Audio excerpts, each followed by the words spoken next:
नमस्कार दोस्तों। आज का जो हमारा टॉपिक है वो है एमपीपीएससी के लिए यूनिट 9, जिसमें हम internet technology, computer science, artificial intelligence, robotics, e commerce, e governance, social networking sites से रिलेटेड जो क्वेश्चंस हैं उसको एमसीक्यू पैटर्न में करेंगे, करंट के साथ कनेक्ट करेंगे और हर क्वेश्चन को एक डिस्क्रिप्टिव नेचर में समझने की कोशिश करेंगे। ये जो टॉपिक है आज का हमारा, ये एमपीपीएससी में जितना आपको हेल्प करेगा उसके अलावा अन्य एग्जामों में जैसे सीडीएस है या व्यापम के एग्जाम है या रेलवे के एग्जाम हैं, एनटीपीसी वगैरह के, या अभी फॉरेस्ट सर्विस का जो एमपीपीएससी का मेंस का एग्जाम है, उन सभी में ये टॉपिक बहुत ज़्यादा आपको हेल्प करेगा। तो चलिए शुरू करते हैं आज का टॉपिक, यूनिट 9 के एमसीक्यू। तो पहला जो क्वेश्चन है हमारा, पीईएएस स्टैंड्स फॉर या पीईएएस का अर्थ है। First is performance, environment, actuators और sensor. Second problem, environment, actuator और sensors. Same problem, environment, artificial intelligence, sensors. And fourth is performance, ethernet, actuators और सेंसर्स। तो इसका आंसर ए है। पहले तो परफॉर्मेंस, एनवायरमेंट, एक्ट्यूएटर्स और सेंसर्स, ये क्या है समझें। कोई भी जो आर्टिफिशियल टेक्नोलॉजी होती, कोई भी आर्टिफिशियल टेक्नोलॉजी, उसमें पीईएएस सबसे ज्यादा उपयोग में आता है। ये हमेशा ध्यान रखिएगा, बिना पीईएएस के आर्टिफिशियल टेक्नोलॉजी काम ही नहीं करेगी। सपोज मान के चलिए आर्टिफिशियल टेक्नोलॉजी के ऊपर हम एक कार चलाते हैं, कोई ड्राइवरलेस कार है टेस्ला की, तो टेस्ला की कार को परफॉर्मेंस जो होगा उसका, वो होगा उसका सेफ्टी होगा, ठीक है, मतलब कंफर्ट जोन होगा, ये सब परफॉर्मेंस में आ जाएगा।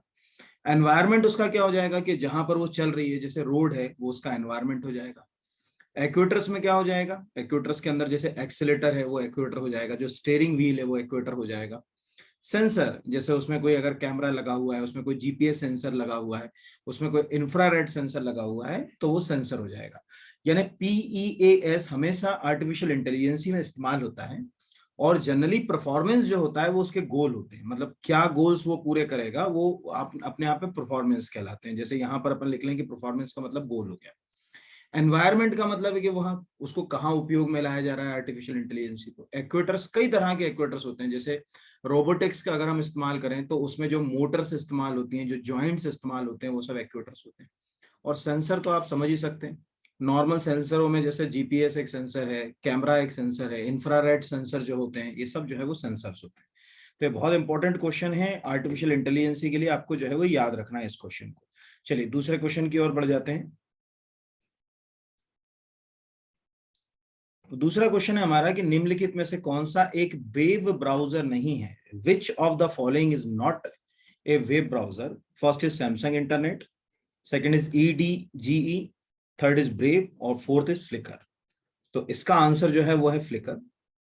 क्यों है? क्योंकि ये एक प्रकार की सोशल नेटवर्किंग साइट से जुड़ा हुआ है फ्लिकर, और इमेज वगैरह शेयरिंग के लिए हम फ्लिकर्स का इस्तेमाल करते हैं। सबसे ज्यादा कंफ्यूजन होता है इस तरह के अगर इश्यूज में, इंटरनेट में, जैसे सैमसंग इंटरनेट वो एक वेब ब्राउजर है, लेकिन कई बार हमारा ध्यान नहीं जाता तो हम उसको गलत कर देते हैं। तो ये सब वेब ब्राउजर है। हम बहुत अच्छे से समझते हैं कि जब वेब ब्राउजर की शुरुआत हुई तो जो पहला वेब ब्राउजर हमको मिला, वो पहला वेब ब्राउजर जो था उसे हम लोग आम भाषा में WWW यानी वर्ल्ड वाइड वेब को ही पहला वेब ब्राउजर कहा जाता। कोई पूछेगा भाई कौन सा वेब ब्राउजर पहला था, तो 1990 में जब टिम बर्नर्स-ली जो थे, या मैं लिख दे रहा हूँ 1990 में टिम बर्नर्स-ली ने वर्ल्ड वाइड वेब की शुरुआत करी है। आज भी हम इसका इस्तेमाल जो है वो रोजमर्रा की जिंदगी में कर रहे हैं। तो ये पहला वेब ब्राउजर माना जाता है। लेकिन ये डायनेमिक वेब ब्राउजर नहीं था, मतलब कहा जाए कि इसमें ग्राफिक्स नहीं थे और कुछ जो है वो अगर कहा जाए डायनेमिक इसमें चीजें नहीं थी। फिर एक वेब ब्राउजर आया था जिसका नाम था मोजाइक, ये याद रखिएगा, है ना। मोजाइक दुनिया का पहला डायनेमिक अगर कहा जाए या ग्राफिक्स बेस्ड वेब ब्राउजर था। नेटस्केप कंपनी के द्वारा जो है वो इसको लॉन्च किया गया था, पर ये सक्सेसफुल नहीं हुआ। और फाइनली फिर जो है वो एक वेब ब्राउजर ने अपनी जगह बनाई, लेकिन अब वो भी जो है वो अपनी जगह मार्केट से छोड़ चुका है। 1995 में जो इंट्रोड्यूस हुआ था उसका नाम था इंटरनेट एक्सप्लोरर। ये एक आपको जो है वो याद रखना। फिर इंटरनेट एक्सप्लोरर के कई जो है वेब ब्राउजर आए। तो आज के समय में तो हमारे पास इतने सारे वेब ब्राउजर्स है कि अगर हम बेसिक अगर बात करें तो जैसे एप्पल का अगर आप फोन लेते हैं तो उसमें सफारी का वेब ब्राउजर आता है, या नॉर्मल फोन के अंदर यूसी वेब ब्राउजर या opera web browser, Google Chrome, ठीक है, मोजिला फायरफॉक्स, ये सब वेब ब्राउजर है। कुछ अब इसको करंट से कैसे करें, देखिए वेब ब्राउजर, ये सब तो है वेब ब्राउजर जिनका उपयोग हम इंटरनेट एक्सेस करने के लिए कर रहे हैं। जैसे सबसे ज्यादा कौन से इस्तेमाल हो रहा है, गूगल क्रोम यूज हो रहा है, ओपेरा इस्तेमाल हो रहा है, सफारी इस्तेमाल हो रहा है, मोजिला फायरफॉक्स इस्तेमाल हो रहा है, माइक्रोसॉफ्ट का ईडीजी इस्तेमाल हो रहा है, ठीक है, उसका इंटरनेट एक्सप्लोरर भी इस्तेमाल हो रहा है, ठीक है, या ब्रेव जो है ये भी काफी चर्चित जो है वो वेब ब्राउजर है। लेकिन अब करंट से जोड़ना है तो सीधी सी बात है, याद करो कोविड के बाद भारत सरकार ने बहुत सारी जो है वो चाइनीज कंपनियों के ऊपर प्रतिबंध लगाया, जिसमें से आपने टिकटॉक का नाम जरूर सुना होगा। उन्हीं कंपनियों पर प्रतिबंध लगाने के दौरान एक वेब ब्राउजर पर भी प्रतिबंध लगाया गया था जिसका नाम था यूसी। तो हो सकता है कि आपको ऐसे पूछ लिया जाए कि यूसी क्या है, तो आपको पता हो गया कि भाई ये यूसी एक जो है वो वेब ब्राउजर है, ये आपको पता है। अब सीधी सी बात है कि भाई प्रतिबंध जनरली हमने किस देश के ऊपर लगाया था, चाइना के ऊपर लगाया था, तो चाइनीज ही होगा। तो यूसी वेब ब्राउजर इतना चर्चित है, अलीबाबा ग्रुप है चाइना का, आपको मालूम होगा कि दुनिया की सबसे बड़ी अगर कहा जाए प्लेटफॉर्म्स में से एक है अलीबाबा, उसका वेब ब्राउजर है यूसी। तो इतने जो है वो वेब ब्राउजर जो है वो हमको पता होना चाहिए। चलिए अगले क्वेश्चन की ओर बढ़ जाते हैं फटाक से, तीसरे की ओर। अब तीसरा क्वेश्चन है, निम्नलिखित में से कौन सा एक साइबर अपराध नहीं है, which of the following is not A cyber crime, online sextortion, data breach, dark post और क्रिप्टोजैकिंग। तो आंसर जो है वो इसका है यहाँ पर डार्क पोस्ट। डार्क पोस्ट का संबंध होता है सोशल नेटवर्किंग साइट पर डाली जाने वाली पोस्टों से, जो पब्लिश नहीं की जाती उनको डार्क पोस्ट कहते हैं। यानी डार्क पोस्ट वर्ड अगर कोई पूछेगा किससे संबंधित है, सोशल नेटवर्किंग से।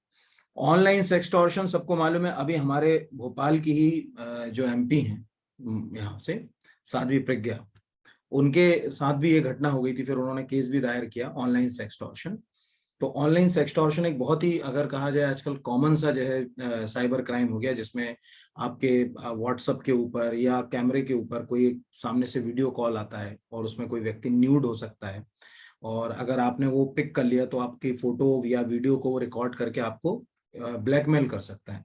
तो ये एक बेसिक अगर कहा जाए, अभी आपने देखा होगा कि जो डिजिटल करेंसी का जो बिटकॉइन जैसी जो अगर कहा जाए करेंसीज का मार्केट है, उसमें क्रिप्टो जैकिंग जो है वो चर्चा में है अभी। तो ऐसे साइबर क्राइम, अब साइबर क्राइम तो यूं तो बहुत तरह के होते हैं, लेकिन फिर भी आपको अगर थोड़े बहुत अगर दो चार साइबर क्राइम जो है वो पता होना चाहिए, तो मैं दो चार आपको इंपॉर्टेंट बता देता हूँ। पहला होता है डॉस, सबसे खराब होता है। डॉस को बोलते हैं डिनाइल ऑफ सर्विस अटैक, है ना, कोई पूछेगा डॉस क्या है, तो डिनाइल ऑफ सर्विस अटैक के लिए डॉस शब्द इस्तेमाल किया जाता है। डॉस का मतलब है कि कोई एक वेबसाइट है, उस पर एट ए टाइम बहुत सारे लाखों की तादाद में, हजारों की तादाद में लोग जो है वो एक साथ पहुंच जाएं, निश्चित रूप से वो क्रैश कर जाएगी। तो ऐसे जो अटैक होते हैं वो डॉस अटैक कहते हैं। हमारे पड़ोसी देश हमारे ऊपर तो बहुत DOS attack, denial of service attack लाखों की तादाद में हमारे ऊपर हो रहे हैं। तो ये एक साइबर क्राइम है। फिशिंग सुना होगा आपने, कि मोबाइल फोन वगैरह पे आपको मैसेज आता है, बधाई हो आपको जो है वो 1 लाख की लॉटरी लग गई है, फलाना जो है वो लिंक को क्लिक कीजिए या फलाना डिटेल हमारा दीजिए अपना, तो आपको पैसा मिल जाएगा। और कैसे फ्रॉड होते हैं वो सब फिशिंग में आते हैं। जैसे मछली पकड़ते हैं ना दाना चारा लगा के, वैसे ही फिशिंग कर रहे हैं वो लोग।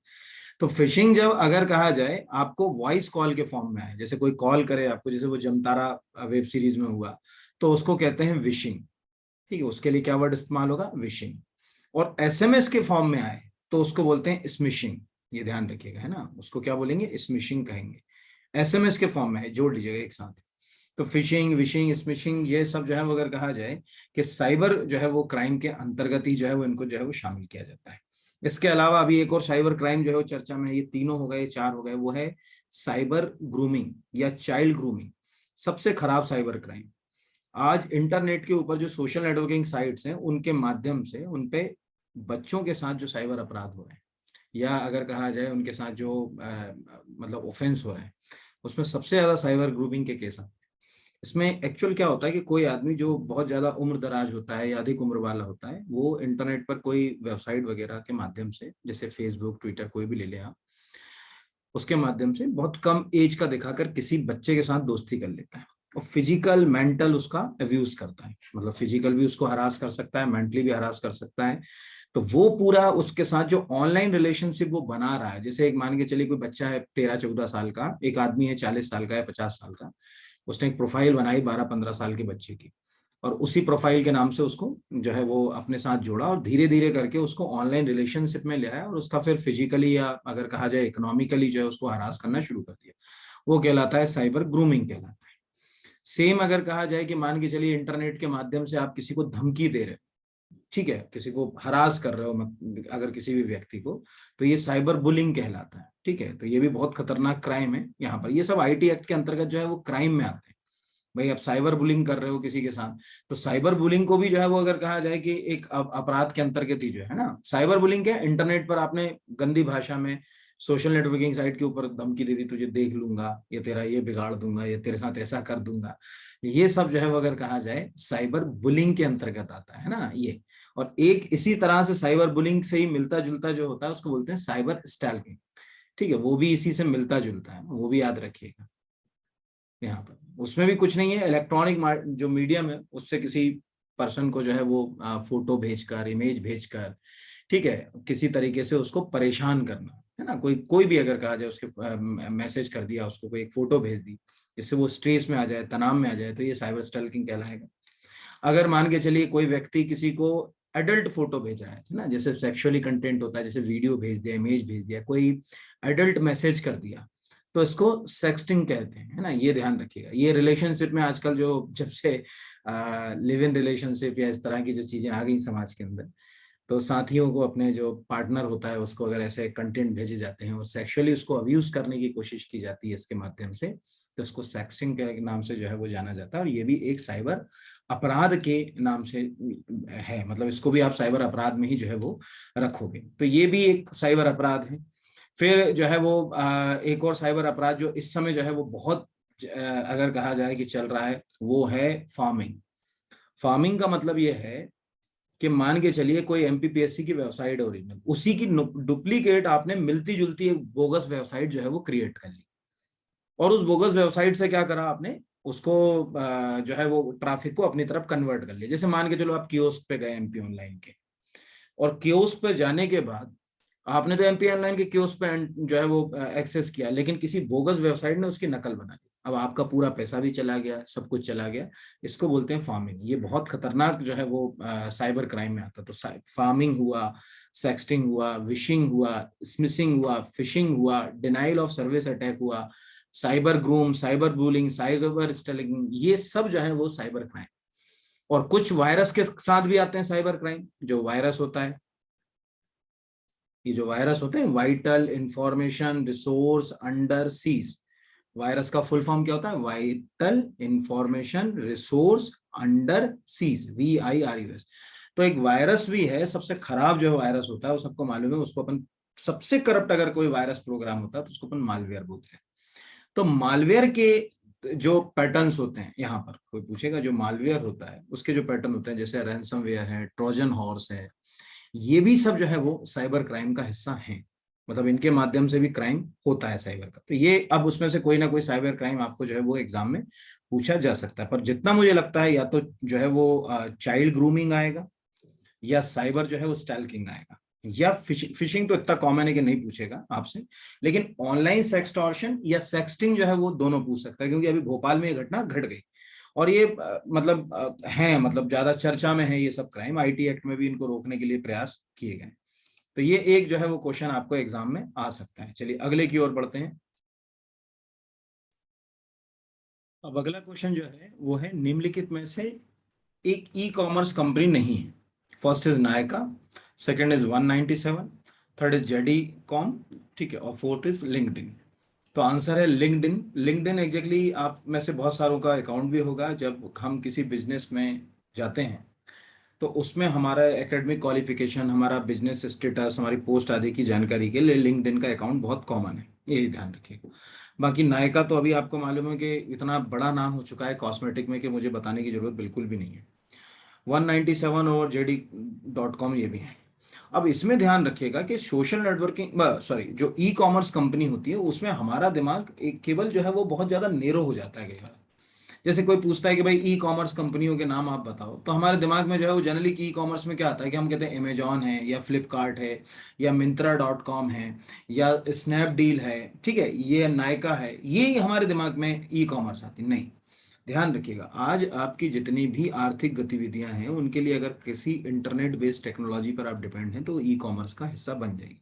सपोज आप फिल्म का टिकट अगर बुक माई शो से बुक करते हो तो ये ई कॉमर्स कंपनी है, ये ध्यान रखिएगा। जोमेटो, ठीक है, स्विगी, ये भी सब ई कॉमर्स कंपनी के अंतर्गत आएंगी क्योंकि ये सर्विस आपको ई कॉमर्स के माध्यम से जो है वो उपलब्ध करा रही है यहाँ पर। ओला अगर आप बुक कर रहे हो तो ये भी ई कॉमर्स का ही एक हिस्सा होगी। जहां तक कि आप जो पेटीएम फोन पे इस्तेमाल करते हो ये भी ई कॉमर्स कंपनी है। क्यों? क्योंकि इनके माध्यम से भी आप प्रोडक्ट और सर्विसेज को खरीद या बेच सकते हो। तो वहां जब भी ऐसा प्रश्न आए तो ये जरूर देख लेना कि हाँ यार ये भी तो ई कॉमर्स, जैसे ई बे जो है वो ई कॉमर्स है। बहुत सारी, जैसे मैक माई ट्रिप, कोई दिमाग ही नहीं लगाता कि अच्छा मैक माई ट्रिप, अरे ऑनलाइन ही तो बुकिंग कर रहे हो ना किसी जगह के लिए। अगर मैक माई ट्रिप से कोई जो है वो शिमला कुल्लू मनाली की बुकिंग कर रहे हो तो मैक माई ट्रिप, तो ये ई कॉमर्स है ना। पेटीएम है तो पेटीएम में आपको मालूम होगा पेटीएम का खुद का एक ऐप भी है, पेटीएम मॉल, वो ई कॉमर्स है। या अजियो अभी जो है काफी चर्चा में है, अजियो को ले लें अपन, तो ये भी जो है वो ई कॉमर्स कंपनी है।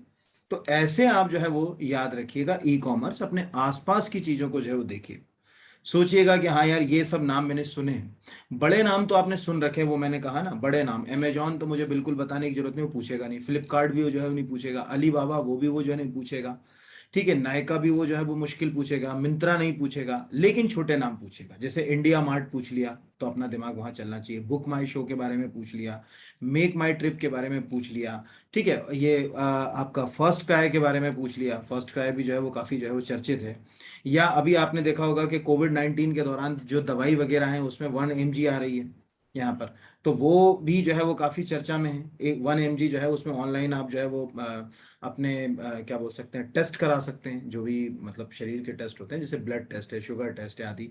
तो 1 mg करके एक कंपनी है ऑनलाइन, वहां से आप जो है वो दवाइयां भी बुक कर सकते हैं। ये सब जो है वो अगर आएंगी ई कॉमर्स में आएंगी। इसलिए कंफ्यूज नहीं होना है कि ई कॉमर्स का मतलब जो है वो संकीर्ण होकर नहीं सोचना है, वहां पर विस्तृत सोचना है।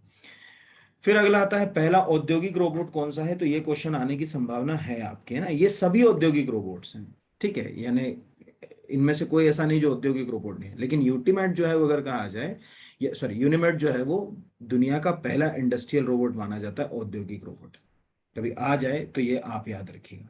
हम दो तरह से रोबोट इस्तेमाल कर रहे हैं, एक इंडस्ट्रीज में कर रहे हैं, उनको हम इंडस्ट्रियल रोबोट्स बोल रहे हैं। एक हम जो है वो ह्यूमनाइड रोबोट इस्तेमाल कर रहे हैं। ह्यूमनाइड रोबोट बहुत सारे हैं आज हमारे पास। जैसे अगर हम शुरुआती ह्यूमनाइड रोबोट्स की बात करें तो असीमो एक बहुत ही चर्चित, जैसे कुछ ह्यूमनाइड रोबोट्स चर्चा में रहे, जैसे असीमो एक बहुत ही ज्यादा जो है वो चर्चित जो है वो ह्यूमनाइड रोबोट था। या क्यूरियो, ये भी एक जो है वो बहुत ही चर्चित जो है वो शुरुआती, ये सब शुरुआत में जो डेवलप किए गए ह्यूमनाइड रोबोट के नाम से जानते हैं। छोटा ह्यूमनाइड रोबोट बड़ा स्मार्ट सा, उसको आई क्यूब बोलते हैं। वो आप कभी नाम देखेंगे कहीं भी आसानी से जो है वो मिल जाएगा। अभी हाल फिलहाल में 4-5 साल में आपने देखे होंगे कुछ जो है वो ह्यूमनाइड रोबोट जैसे चर्चा में रहे, जैसे सोफिया, रश्मि, व्योम मित्र, ठीक है, यहाँ पर। तो ये एक जो है वो अगर कहा जाए, या अभी हमारे भारत में रोबोट शालू। तो चाहे हम सालू की बात करें, चाहे हम व्योम मित्र की बात करें, चाहे हम रश्मि की बात करें, सोफिया की बात करें, सब ह्यूमनाइड रोबोट। अभी हाल फिलहाल में दो, जो एक तो ईपीआई बहुत चर्चा में है क्योंकि 2020 में ही इसको डेवलप किया गया ह्यूमनाइड रोबोट को, और दूसरा जो है वो हमारे यहाँ की शालू। तो इस प्रकार ये क्वेश्चन जो है वो एक इम्पोर्टेंट जो है वो रोल प्ले कर सकता है, इंडस्ट्रियल रोबोट वाला कुछ इसमें जो है वो पूछा जा सकता है क्वेश्चन। अगला क्वेश्चन है, एक एंड्रॉइड है, an android is, first is industrial robot, second is humanoid robot, third is articulated robot, और फोर्थ इज कोबोट्स। तो हमेशा याद रखिएगा कि ऐसे क्वेश्चंस उलझाते हैं, अगर नहीं पता होता तो एंड्रॉइड बड़ा कंफ्यूजन हो जाता है कि कहीं ऐसा तो नहीं कि एंड्रॉइड प्लेटफॉर्म की बात हो रही, नहीं। एंड्रॉइड जो होते हैं वो ह्यूमनाइड रोबोट्स को कहा जाता है। हमेशा जो है वो याद रखिएगा, कभी भी जब भी ह्यूमनाइड रोबोट्स की बात आएगी तो उसमें एंड्रॉइड जो है वो ह्यूमनाइड रोबोट काफी चर्चा में है। ह्यूमनाइड रोबोट आपको मालूम ही है ना, जो मनुष्य की तरह दिखते हैं या उनको इस तरह से डिजाइन किया जाता है। अगर वो पूरा मनुष्य की तरह दिख रहा है तो उसको अपन जो है वो ह्यूमनाइड रोबोट कहेंगे। और अगर मान के चलिए वो आधा मनुष्य की तरह दिख रहा है तो उसको फिर हम जो है वो Android sorry semi humanoid robot कहेंगे। जैसे हमारा व्योम मित्र जो है वो सेमी जो है वो ह्यूमनाइड रोबोट है। पूरा जो है वो ह्यूमनाइड रोबोट जो है उसको जो है वो नहीं कहा जा सकता, तो सेमी ह्यूमनाइड रोबोट के नाम से जो उसको जो है वो जाना जाएगा। तो ये एक आप याद रखिए। अच्छा, इसमें जो है ये भी एक चीज याद रखिएगा, जो एंड्रॉइड रोबोट होते हैं उसमें भी 2 प्रकार के रोबोट हैं। जब एंड्रॉयड रोबोट को बनाया जाता है, मतलब उसका जब डिजाइन तैयार किया जाता है, तो जब वो महिला के डिजाइन में होता है तो उसको गायनोइड कहा जाता है ना, ये याद रखिएगा, गायनोइड। गायनोकोलॉजिस्ट से याद रख सकते हो, महिलाओं के जो स्त्री रोग विशेषज्ञ होता है उसको अपन क्या बोलते हैं, गायनोकोलॉजिस्ट बोलते हैं। तो गायनोइड अगर कोई पूछेगा तो ये एक महिला यानी फीमेल जो है वो ह्यूमनॉइड रोबोट कहलाती है ना। ये एक कभी आ जाए, इन केस अगर पूछा जाए तो आप आसानी से जो है वो उसको एग्जाम जो है वो आंसर इसका कर सकते हो। ठीक है, चलिए अगले क्वेश्चन की ओर जो है वो बढ़ते हैं। अगला देखते हैं कि क्या क्वेश्चन है। अगला क्वेश्चन है, निम्नलिखित में से कौन सा एक ई गवर्नेंस मॉडल नहीं है। ठीक है, which of the following is not an e governance model. First is प्रसारण मॉडल, सेकंड इज तुलनात्मक model, third is e advocacy model या मोबिलाइजेशन लॉबिंग मॉडल, या स्मार्ट गवर्नेंस मॉडल। यानी ब्रॉडकास्टिंग मॉडल है, कंपैरेटिव मॉडल है, e advocacy model है और smart governance model है।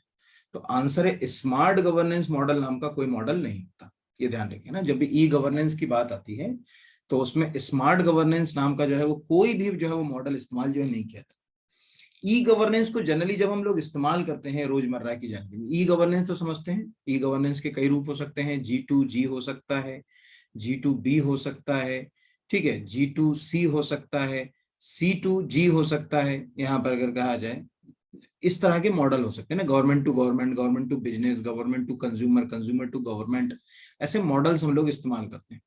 लेकिन जब इनको यूज किया जाता है तो इसमें क्या होता है, ई गवर्नेंस की कुछ स्टेजेस होती है, उसके आधार पर। तो सबसे पहले जो होता है उसको अपन बोलते हैं ब्रॉडकास्टिंग मॉडल, ये हमेशा ध्यान रखिए, हमेशा पहले ही होगा। ब्रॉडकास्टिंग के बाद होता है क्रिटिकल फ्लो मॉडल, यहाँ मैं लिख देता हूँ, ई गवर्नेंस में मॉडल में पहला हो गया ब्रॉडकास्टिंग, ये तो लिखा ही हुआ है यहाँ पर। दूसरे को बोलते हैं क्रिटिकल फ्लो, ठीक है, क्रिटिकल फ्लो मॉडल, ये आपको याद रखना है, ये दूसरा मॉडल होता है। तीसरा जो होता है वो होता है कंपैरेटिव जो है वो एनालिसिस मॉडल, उसको कंपैरेटिव एनालिसिस मॉडल बोलते हैं, ये तीसरा लिखा हुआ है, तो तीसरा यहाँ लिखा ही हुआ है यहाँ पर। चौथा होता है वो होता है ई एडवोकेसी मॉडल, उसको हमेशा गतिशील और समर्थनकारी मॉडल भी कहते हैं। जो मोबिलाइजेशन एंड लॉबिंग होता है, गतिशील और समर्थनकारी। और सबसे आखिरी होता है इंटरेक्टिव सर्विस मॉडल, सबसे इंपॉर्टेंट होता है इंटरेक्टिव सर्विस मॉडल। ये 5 मॉडल जो है वो होते हैं, यानी 5वां मॉडल जो है वो क्या कहलाएगा, इंटरेक्टिव सर्विस मॉडल है, लिख दे रहे हैं इंटरेक्टिव सर्विस मॉडल, हिंदी में बोलते हैं अन्योन क्रिया सेवा मॉडल। हर एक मॉडल का अपना एक रोल होता है, ठीक है। जैसे ब्रॉडकास्टिंग मॉडल बेसिक है, अगर कहा जाए कि सबसे पहले सूचना को ब्रॉडकास्ट करना, एक जगह से दूसरी जगह पहुंचाना, उसके लिए अपन बेसिक ब्रॉडकास्टिंग मॉडल का इस्तेमाल करते हैं। क्रिटिकल फ्लो, ठीक है, जो भी हमारे पास जो मतलब कंज्यूमर्स हैं, जो हमारे पास जो श्रोता हैं, जो सुनने वाले हैं, उनको कम से कम दूरी में हम सुविधाएं कैसे पहुंचाएंगे, उसमें क्रिटिकल फ्लो मॉडल इस्तेमाल होता है। ऐसे इन मॉडल्स का इस्तेमाल किया जाता है। तो 5 जो नाम मैंने बताए वो आप याद रखिएगा अभी, ठीक है। इसमें से 3 यहाँ दिख रहे हैं, 2 मैंने आपको बता दिए। अगला ये है कि निम्नलिखित में से कौन सा शब्द ई गवर्नेंस के लिए प्रयुक्त स्मार्ट में शामिल नहीं है। Which one of the following word is not include in smart used for e governance. First is simple, second is moral, third is accountable, fourth is telecommunication. तो सीधी सी बात है, इसका आंसर क्या होगा, टेलीकम्युनिकेशन। टेलीकम्युनिकेशन वर्ड का इस्तेमाल कभी भी ई गवर्नेंस में नहीं होता। देखिए, ई गवर्नेंस सरकार ने लेकर आई, तो ई गवर्नेंस का मतलब है आपको सुविधाएं बेहतर तरीके से मिले। क्या क्या होगा, आपको हर चीज बहुत सिंपल तरीके से उपलब्ध होती है। देखा होगा आज एमपीपीएससी का फॉर्म भरना, किसी एग्जाम का फॉर्म करना कितना सरल। दूसरा ये मोरल है, मोरल का मतलब इसकी अपनी खुद की एथिकल वैल्यूज हैं, तो ये एम फॉर मोरल हो गया, ये भी अपने को याद रखना। तीसरा कि जब आप ऑनलाइन प्लेटफॉर्म पे कोई काम करते हैं तो सरकार अकाउंटेबल हो जाती है ना, जवाबदेह हो जाएगी। तो तीसरा तो जो है वो अकाउंटेबल हो गया, ये लिखा ही हुआ है अकाउंटेबल यहाँ पर, यहाँ। चौथा जो है वो आर, अब अकाउंटेबल होगा तो निश्चित रूप से वो रिस्पॉन्सिव भी होगी आपके लिए, रिस्पॉन्स भी उसका जो है, अपन कहते हैं ना किसी जगह आप रिस्पॉन्सिव हैं इसके लिए, मैं कुछ नहीं कर सकता, मेरे पास तो ये रिसिप्ट है, देखिए मैंने फलाने दिन जो है वो इसको सबमिट कर दिया था ई गवर्नेंस से या इलेक्ट्रॉनिक मीडियम में जो है यहाँ पर। दूसरा, आज आप एमपीपीएससी का पेपर देकर आए, ध्यान समझिए, ओएमआर के ऊपर गोले बनाए, उसकी रिकॉर्ड आ जाती है आपके पास, यानी कोई धांधली आप कहोगे हो गई तो बेबुनियादी बात है, क्योंकि आपको पता है कि आपके कितने नंबर आ गए, आप उसके आधार पर चैलेंज कर सकते हो। तो आखिरी होता है टी से ट्रांसपेरेंसी या ट्रांसपेरेंट, तो ये भी याद रखिएगा ना, इसको क्या बोलते हैं, ट्रांसपेरेंट। ट्रांसपेरेंट तो क्या क्या हो गया, simple, moral, accountable, responsive and transparent. ये आप याद कर लीजिएगा। हो सकता है कि इस साल एमपीपीएससी में जो है वो ये पूछ ले, या किसी मेंस के एग्जाम में भी जो है वो आपसे जो है वो पूछ लिया जाता है कि भाई ई गवर्नेंस में जो 5 चीजें होती हैं, उन 5 चीजों को जो है वो किस तरह से जो है वो क्लासिफाई किया जाता है। हिंदी में सिंपल को आप सरल बोल सकते हो, मोरल को आप नैतिक बोल सकते हो, अकाउंटेबल को आप जवाबदेह बोल सकते हो कि भाई हम आप जो है वो जवाबदेह होंगे यहाँ पर, है ना। जैसे MIS होते हैं ना, मैनेजमेंट इंफॉर्मेशन जो सर्विस होती है, सिस्टम होती है, वो जवाबदेह होती है ना। और रिस्पॉन्सिव, अनुक्रियात्मकता रिस्पॉन्सिव कहलाती है। और ट्रांसपेरेंट का मतलब है पारदर्शिता। तो सबसे अच्छी ई गवर्नेंस की खासियत ट्रांसपेरेंसी ही है, इससे अच्छी तो और कोई बात ई गवर्नेंस में है ही नहीं। तो ये पांचों के मैंने नाम बता दिए, गलत भी आपको बता दिए कि टेलीकम्युनिकेशन जो है वो कैसे गलत है। अगले के ऊपर आ जाते हैं। अगला कहता है कि कौन सा ई गवर्नेंस मॉडल शासन प्रक्रियाओं में व्यक्तियों की प्रत्यक्ष भागीदारी के लिए मार्ग खोलता है, और आईटीसी यानी इंटरनेट टेलीकम्युनिकेशन जो बात अगर कर रहे हैं, या इंटरनेट कम्युनिकेशन में के माध्यम से निर्णय लेने की प्रक्रियाओं को अधिक निष्पक्ष और पारदर्शिता लाता है। तो यहां पर आपको ये क्वेश्चन इंग्लिश में भी दिख रहा है, which of E governance model open away, ठीक है, यानी पूरा के पूरा आप पढ़ लीजिए इसको। 4 मॉडल आपको दिख रहे हैं, एक है कंपैरेटिव एनालिसिस मॉडल, एक है interactive service model, third is broadcasting model, fourth is lobbying. हमेशा इंटरेक्टिव मॉडल की एक खासियत होगी, हमेशा याद रखिए। इंटरेक्टिव मॉडल जब भी लाए गए ई गवर्नेंस के अंदर, जो स्टेजेस होती हैं, उसका उद्देश्य ये था कि जनता ज्यादा से ज्यादा भागीदार हो जाए सरकार के साथ, ज्यादा से ज्यादा हम जनता को लेकर चल सके। जो बाकी जो 4 मॉडल हैं उसमें ये बात इतनी नहीं आती, लेकिन जो इंटरेक्टिव मॉडल है, जिसको अपन अननोन क्रिया सेवा मॉडल के नाम से जानते हैं, वो ये साफ कहता है कि यार सरकार को अगर करना है, मतलब इसके अंदर जो बेसिक जो मॉडल का कंसेप्ट होता है ना इंटरेक्टिव मॉडल का, वो क्या होता है, G2C2G बोलते हैं इसको, यानी government to consumer and consumer to government, या अलग अलग लिखना चाहे तो G2C या C2G। इसके बिना तो ई गवर्नेंस चल ही नहीं पाएगी ना। ई गवर्नेंस को चलाना है तो ये सबसे ज्यादा इंपॉर्टेंट जो है वो रोल प्ले करता है। हमारे यहाँ भी अगर कहा जाए ये एक इंपॉर्टेंट रोल जो है वो प्ले करता है। तो इस तरह से ये ई गवर्नेंस में एक बहुत इंपॉर्टेंट जो है वो मॉडल माना जाता है। तो ई गवर्नेंस के 5 जो है वो मैंने मॉडल बता दिए। स्मार्ट जो वर्ड है उसके बारे में आपको जो है मैंने बता दिया कि स्मार्ट क्या होता है। और ई गवर्नेंस में एक चीज और याद कर लीजिए इसी के साथ, ई गवर्नेंस में स्टेज होती है। टोटल ई गवर्नेंस जो होता है वो होती है, ठीक है, आपकी 6 स्टेज। कोई पूछा ई गवर्नेंस कितनी स्टेजेस में जो है वो डिवाइड है, तो ई गवर्नेंस कुल मिलाकर 6 स्टेज में डिवाइड होता है। जिसमें पहली स्टेज को अपन क्या बोलते हैं, वन वे कम्युनिकेशन। और आखिरी में जब आप सबसे आखिरी में जाओगे तो फ्रंट एंड और बैक ऑफिस जो है वो कम्युनिकेशन में आता है। वो 6 स्टेजेस है। तो वो तो खैर मुझे नहीं लगता कि आएगा, बट ये मॉडल मुझे ऐसा लगता है कि ई गवर्नेंस आपको सिलेबस में है, तो शायद आपको जो है वो मॉडल के ऊपर जो है वो कोई क्वेश्चन जो है वो पूछा जा सकता है या बन सकता है। ये आप जो है वो याद रखिए एक सेकंड के बाद से। तो मॉडल के ऊपर जो है वो कोई क्वेश्चन बन सकता है या पूछा जा सकता है। तो इनको जो है वो अगर हम अच्छे से तैयार कर लें तो एक क्वेश्चन हमारा जो है मतलब तैयार हो जाएगा। ठीक है, चलिए अगले के ऊपर आते हैं। यहाँ पर एक सेकंड, अगला कहता है सूचना प्रौद्योगिकी अधिनियम 2000 के लिए निम्न में से कौन सा अधिनियम के लिए निम्न में से कौन से अधिनियम में संशोधन नहीं किया गया। विच of the following act was not amended from information technology act 2000। First is bankers books evidence act, दूसरा द इंडियन एविडेंस एक्ट, तीसरा आरबीआई एक्ट और इनकम टैक्स एक्ट। तो सीधी सी बात है, आरबीआई एक्ट में तो अमेंड करना ही पड़ेगा क्योंकि डिजिटल प्लेटफॉर्म्स में हम लोग जो है वो आज ट्रांजेक्शन करते हैं। बैंकिंग एक्ट में भी हमको जो है वो अमेंडमेंट करना पड़ेगा। आज डिजिटल एविडेंस मान्य होते हैं। आपके मोबाइल के अंदर कोई सूचना है, किसी को आपने अगर मान के चलिए कोई एब्यूज लैंग्वेज में या सोशल मीडिया के ऊपर आपने कोई उसको मैसेज कर दिया, वो सब डिजिटल एविडेंस है। तो इंडियन एविडेंस एक्ट यानी भारतीय साक्ष्य अधिनियम में भी अमेंडमेंट करना पड़ा। लेकिन इनकम टैक्स एक्ट 1961 में इसमें अमेंडमेंट करने की जरूरत नहीं थी। तो आईटी एक्ट में याद रखिए एक्चुअल क्या हुआ, ध्यान से समझिएगा। भारत में इंटरनेट तो राजीव गांधी के समय ठीक है आने की दिशा में कदम बढ़ा चुका था। लेकिन टेक्निकली इंटरनेट भारत को कब मिला? 1995 में, जब वीएसएनएल, विदेश संचार निगम लिमिटेड, विदेश संचार निगम लिमिटेड, वीएसएनएल, इस कंपनी ने भारत में पहली बार इंटरनेट, दो कंपनियां थी सरकार के पास, एक थी वीएसएनएल जो आज भी है, ये भारत संचार निगम लिमिटेड है, और दूसरी थी वीएसएनएल, विदेश संचार निगम लिमिटेड। तो विदेश संचार निगम लिमिटेड जब भारत में इंटरनेट लेकर आई 1995 में, और फिर उसके बाद जब इंटरनेट सर्विसेज लोगों को मिलना शुरू हुई, तो इंटरनेट का तब से मिसयूज भी शुरू हो गया। लेकिन कोई कानून नहीं था, इसलिए ज्यादातर लोग क्या हो जाते थे? बच जाते थे। तो भारत सरकार ने वर्ष 2000 में इनकम टैक्स एक्ट जो है, इंफॉर्मेशन टेक्नोलॉजी एक्ट जो है वो पास किया, आईटी एक्ट। और आईटी एक्ट में समय समय पर अमेंडमेंट किए गए। अभी आपने देखा होगा अमेंडमेंट करके जो है उसमें एक रूल भी लाया गया ओटीटी प्लेटफॉर्म्स वगैरह के लिए। तो इस तरह से आईटी एक्ट 2000 आपको जो है वो पता होना चाहिए। इसकी कई धाराएं तो बहुत ज्यादा कंट्रोवर्शियल हैं, जैसे 66, 67, वो कभी अपन फुर्सत में अलग से जो है वो बात कर सकते हैं। चलिए अगले के ऊपर आ जाते हैं। अगला जो है वो है प्रोजेक्ट जीरो किस ई कॉमर्स कंपनी के द्वारा जो है वो शुरू किया गया? बेसिक क्वेश्चन अभी करंट अफेयर्स का है इसलिए ले लिया। अमेजॉन, फ्लिपकार्ट, शॉपक्लूज और नायका। तो प्रोजेक्ट जीरो जो है वो अमेजॉन का है, ये याद रखिएगा।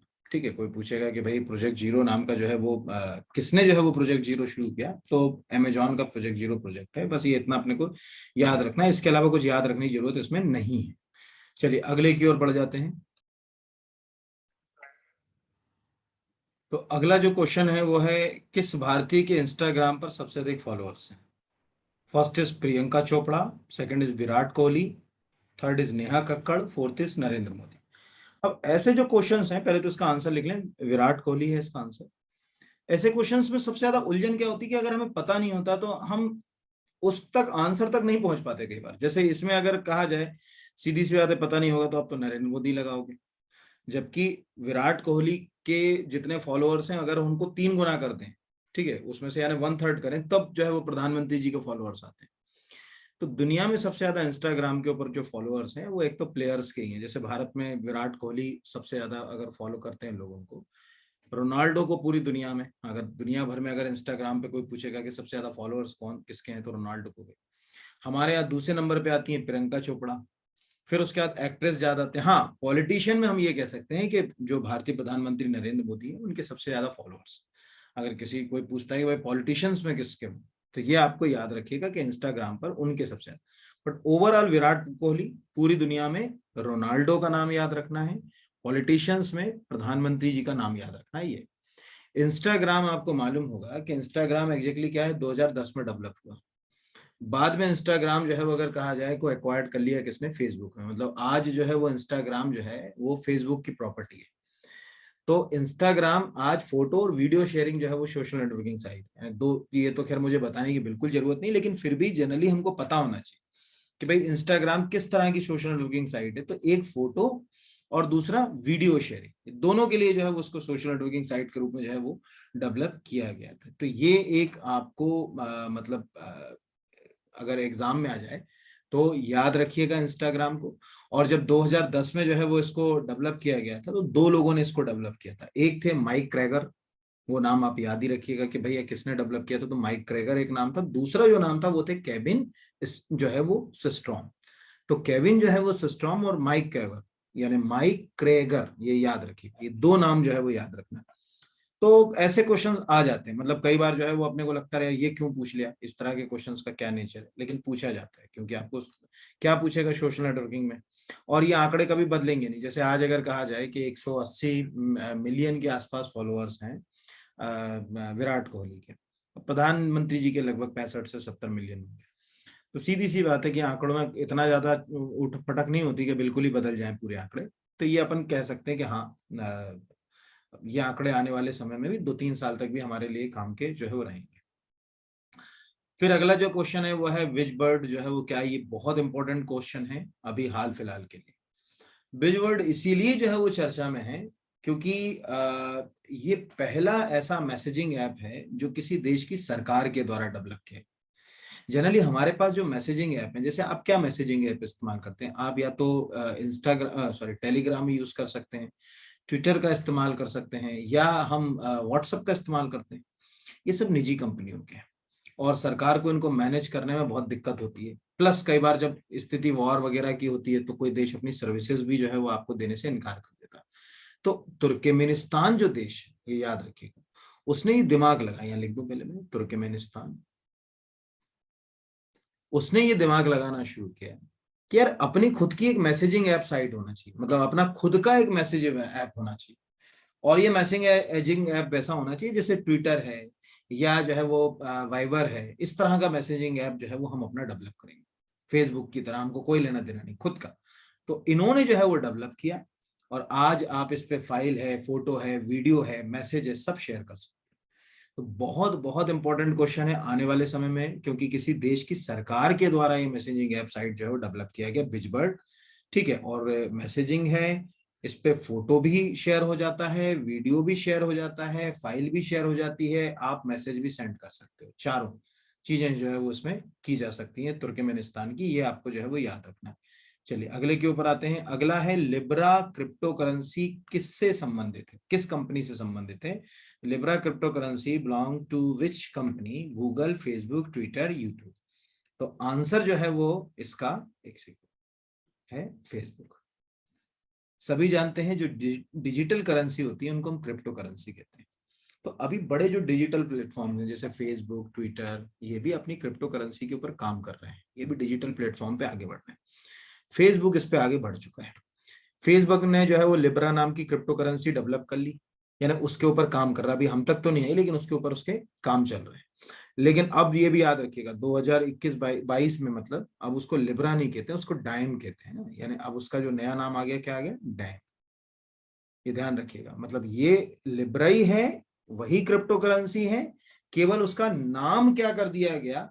बदल दिया गया। जैसे फेसबुक को अब सबको मालूम है कि फेसबुक तो रहा ही नहीं, अब उसको क्या कहते हैं? मेटा। लेकिन हमारे मुंह पे तो फेसबुक ही है ना, मतलब यहाँ।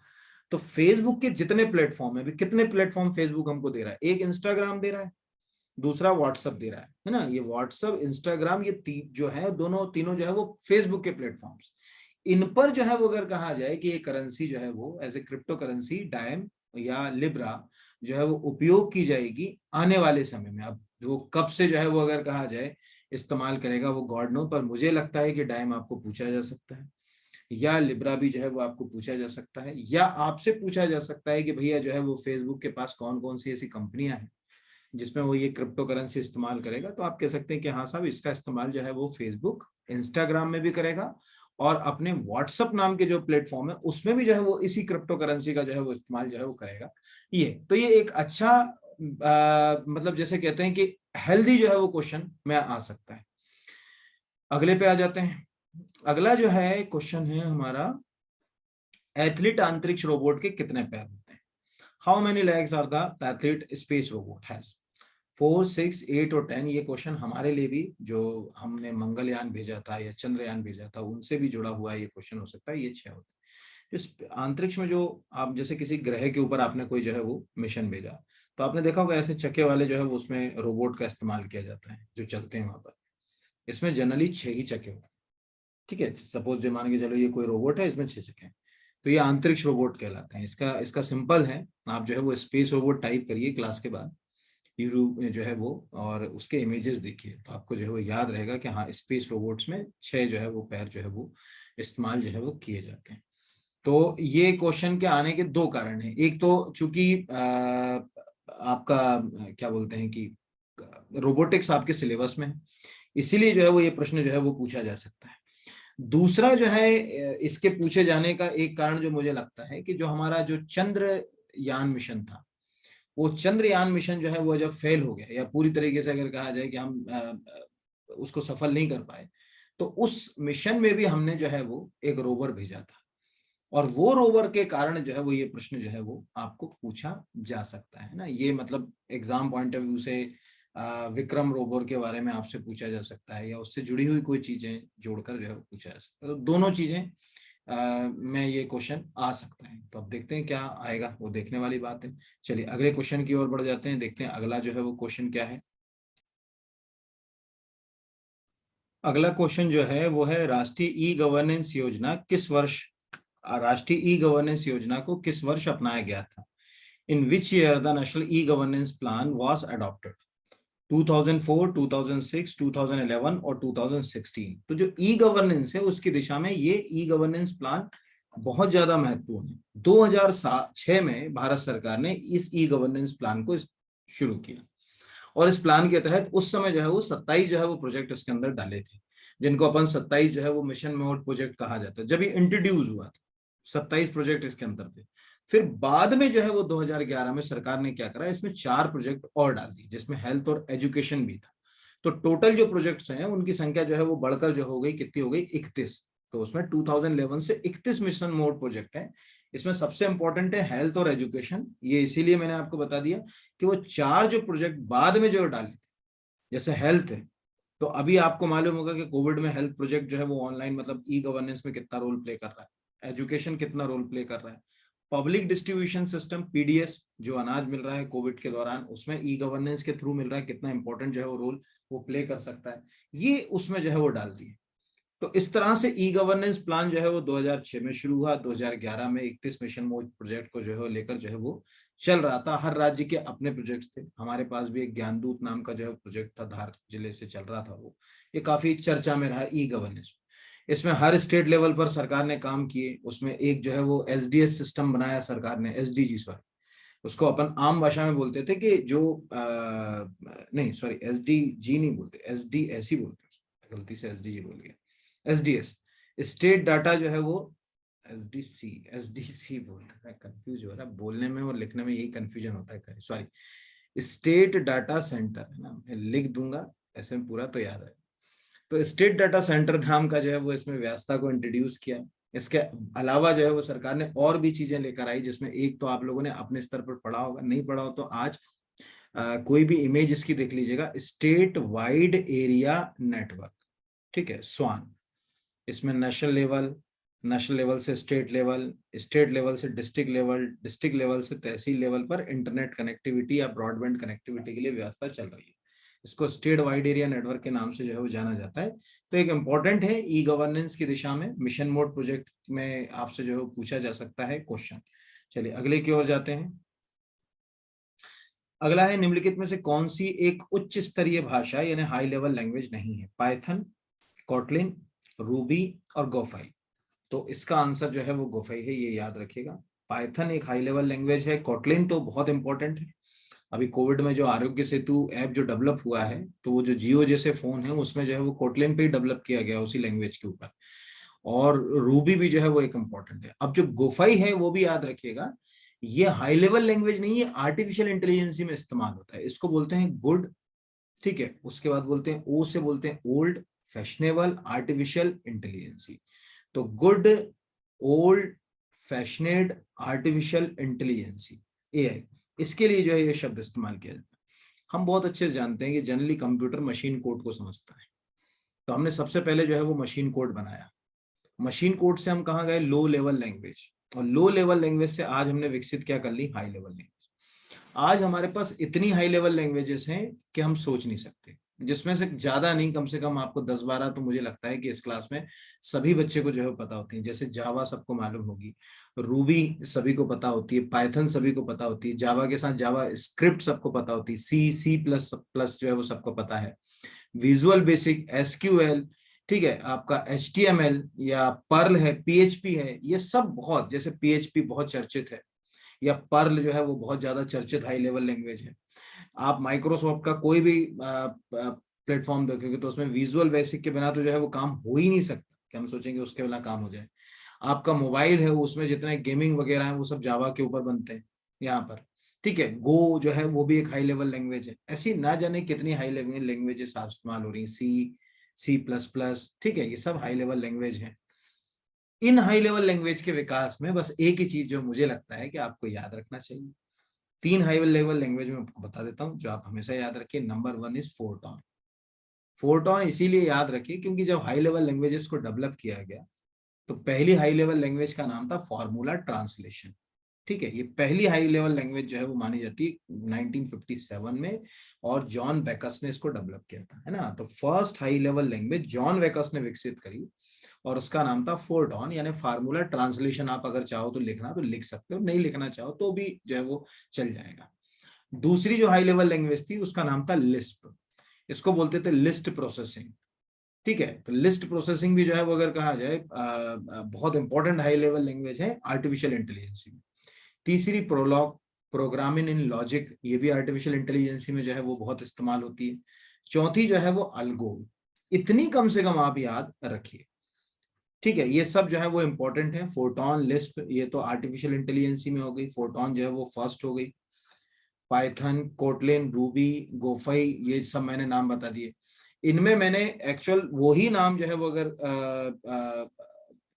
क्या बोलते हैं कि लेने की कोशिश करी है जो या तो करंट से जो है वो कनेक्ट हो सकते हैं या उससे जुड़कर कोई क्वेश्चन जो है वो आपका बन सकता है। जैसे अगर कहा जाए कि आपको कोटलिन जो है वो जो लिया हुआ है, तो कोटलिन जो है वो क्यों लिया हुआ है, क्योंकि अभी आपको मालूम होगा कोविड-19 में केवल एक ही ऐप हिंदुस्तान में सबसे ज्यादा चर्चा में रही और उसका नाम था आरोग्य सेतु। तो आरोग्य सेतु जो ऐप है, इस क्लास में ऑलमोस्ट सभी के मोबाइल में आरोग्य सेतु होगी, कोई ये कहे कि साहब नहीं होगी तो नहीं, सबको है।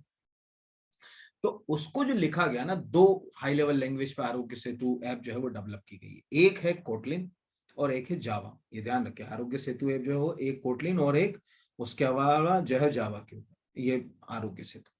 जिनके मोबाइल में आरोग्य सेतु, अगर छोटा वाला जियो वाला मोबाइल है ना आपका, अगर आप में से किसी के पास भी जो जियो टाइप का, तो उसमें KAIOS नाम का एक ऑपरेटिंग सॉफ्टवेयर होता है, उस पे इसको जो है वो चलाया जाता है। अगर कोई पूछ ले कि भाई किस पे चलाया जाता है, तो इस पे इसको चलाया जाता है। ठीक है, तो ये हाई लेवल लैंग्वेज नहीं है, ऑपरेटिंग सॉफ्टवेयर। इसीलिए कनेक्ट करके जो है वो कोटलिन को यहाँ पर जोड़ा गया और आपसे जो है वो प्रश्न जो है वो करा गया। तो इतने जितने नाम अभी आपको बताए हैं, उम्मीद है कि सभी को जो है वो ये पूरी हाई लेवल लैंग्वेज समझ आ गई होंगी। वहां अगर कोई क्वेश्चन आ जाता है तो आसानी से आप उसको मतलब समझ सकते हो या इसके बारे में जो है वो बता सकते हो। चलिए अगले के ऊपर आ जाते हैं। सोशल मीडिया प्लेटफॉर्म और OTT प्लेटफॉर्म के लिए सूचना प्रौद्योगिकी नियम कब बनाए गए हैं? When are the information technology rule met for the social media platforms and OTT और ओवर दी टॉप? OTT का मतलब होता है, आपने देखा होगा ना, Amazon प्राइम, नेटफ्लिक्स, ठीक है, बूट, G5, ये सब OTT प्लेटफॉर्म्स। तो कई चीज आपने देखी होगी, जैसे इसको समझे अपन एक बेसिक से समझे। इसका आंसर पहले तो ये बता दूं कि इसका आंसर जो है वो 2021 है। कब बनाए? तो 2021 में ये नियम बने। अब ध्यान से देखो, अगर आप एक टीवी पे पिक्चर देख रहे हो, उस पर कोई आदमी सिगरेट भी पी रहा है ना, तो नीचे एक वार्निंग आ जाती है सिगरेट की, है ना, सिगरेट पीना स्वास्थ्य के लिए। शराब पी रहा है तो शराब पीना, मदिरा पान जो है वो कर्क रोग हो जाता है, ऐसे आपको वार्निंग दिखती है। कभी भी आपने देखा होगा। लेकिन कभी आपने देखा है कि अगर कभी आपने ऑनलाइन प्लेटफॉर्म पे जैसे OTT पे कोई फिल्म देखी होगी, वहां नहीं था, रूल ही नहीं थे कोई। गाली गलौज, एब्यूज लैंग्वेज, ठीक है, एडल्ट कंटेंट भी आप जो है वो दिखा रहे हो, 18+ वाला कंटेंट कोई भी देख रहा है उसके ऊपर। तो सरकार को लगा कि ये जो सोशल मीडिया प्लेटफॉर्म्स हैं, प्लस जो ओवर दी टॉप जो कंपनीज इस समय भारत में चल रही हैं, स्पेशली जैसे अमेजॉन है, नेटफ्लिक्स है, ये तो बड़ी कंपनी है ना, हॉटस्टार है, यहाँ पर ये बड़ी बड़ी कंपनियां हैं, इनको लाया जाए, इनको अपनी लिस्ट के अंदर जो है वो लाया जाए। तो इनको लाने के लिए जो है वो अगर कहा जाए, हमने लेकर आए किसको, ये रूल्स को। ये एक्ट नहीं है, ध्यान रखिएगा, ये रूल है ना। कोई पूछेगा, इंफॉर्मेशन टेक्नोलॉजी रूल है, एक्ट नहीं। तो एक्ट 2021 में आए। OTT का मतलब याद रखिएगा, ओवर दी टॉप। और सबसे उम्मीद करता हूं कि कम से कम 10 से 12 जो इंपॉर्टेंट OTT प्लेटफॉर्म है, जैसे बूट है, G5 है, ठीक है, हंगामा है, नेटफ्लिक्स है, आपका हॉटस्टार है, ठीक है, इस तरह के जो है वो जितने भी जो है वो सोशल नेटवर्किंग साइट्स के प्लेटफॉर्म्स हैं, उसमें OTT प्लेटफॉर्म्स हैं, उनको आप देख लें एक बार, क्योंकि हो सकता है कि कोई OTT प्लेटफॉर्म आपको आ जाए। अगला वर्ड आ रहा है लास्ट माइल शब्द का संबंध इनमें से किसके साथ है? फर्स्ट है साइबर अपराध, रोबोटिक्स, इंटरनेट ब्रॉडबैंड कनेक्शन, उच्च स्तरीय बात। The term last mile is associated with which one of the following? इतना इंपॉर्टेंट है। पूरा सोशल नेटवर्किंग इंटरनेट किसके ऊपर चल रहा है? ब्रॉडबैंड के ऊपर चल रहा है। तो जो ब्रॉडबैंड कनेक्टिविटी होती है वही लास्ट माइल कहलाती है। अभी भी ध्यान रखिएगा, लास्ट माइल टाइप करेंगे, ब्रॉडबैंड कनेक्ट। आज तो हमको मालूम है कि जितना भी इंटरनेट कनेक्टिविटी हमारे पास है वो सब ब्रॉडबैंड कनेक्टिविटी है, और ज्यादातर जो है वो ऑप्टिकल फाइबर केबल से ही हम तक चीजें आ रही हैं। समुद्रों से, एक देश से दूसरे देश, एक महाद्वीप से दूसरे महाद्वीप तक ऑप्टिकल फाइबर बिछी हुई हैं, जिनको सामान्य भाषा में हम लोग, आम भाषा में अगर कहें तो क्या बोलते हैं, सबमरीन केबल्स के नाम से जो है उनको जाना जाता है। और ऑप्टिकल फाइबर केबल आपको मालूम होगा कि टोटल इंटरनल रिफ्लेक्शन यानी पूर्ण आंतरिक परावर्तन है ना, जैसे ऑप्टिकल फाइबर केबल में अंदर जो है वो ग्लास की बेल्ट होती है पूरी ऐसी, ठीक है। तो ये आखिरी पॉइंट तक जाती है, इसलिए इसको लास्ट माइल जो है वर्ड आ गया यहाँ पर, यहाँ तक। और इसमें क्या करते हैं, सिग्नल को किस में कन्वर्ट करते हैं, पहले लाइट में कन्वर्ट करते हैं, है ना। कोई भी सिग्नल होगा लाइट सिग्नल्स को यहाँ से भेजते हैं।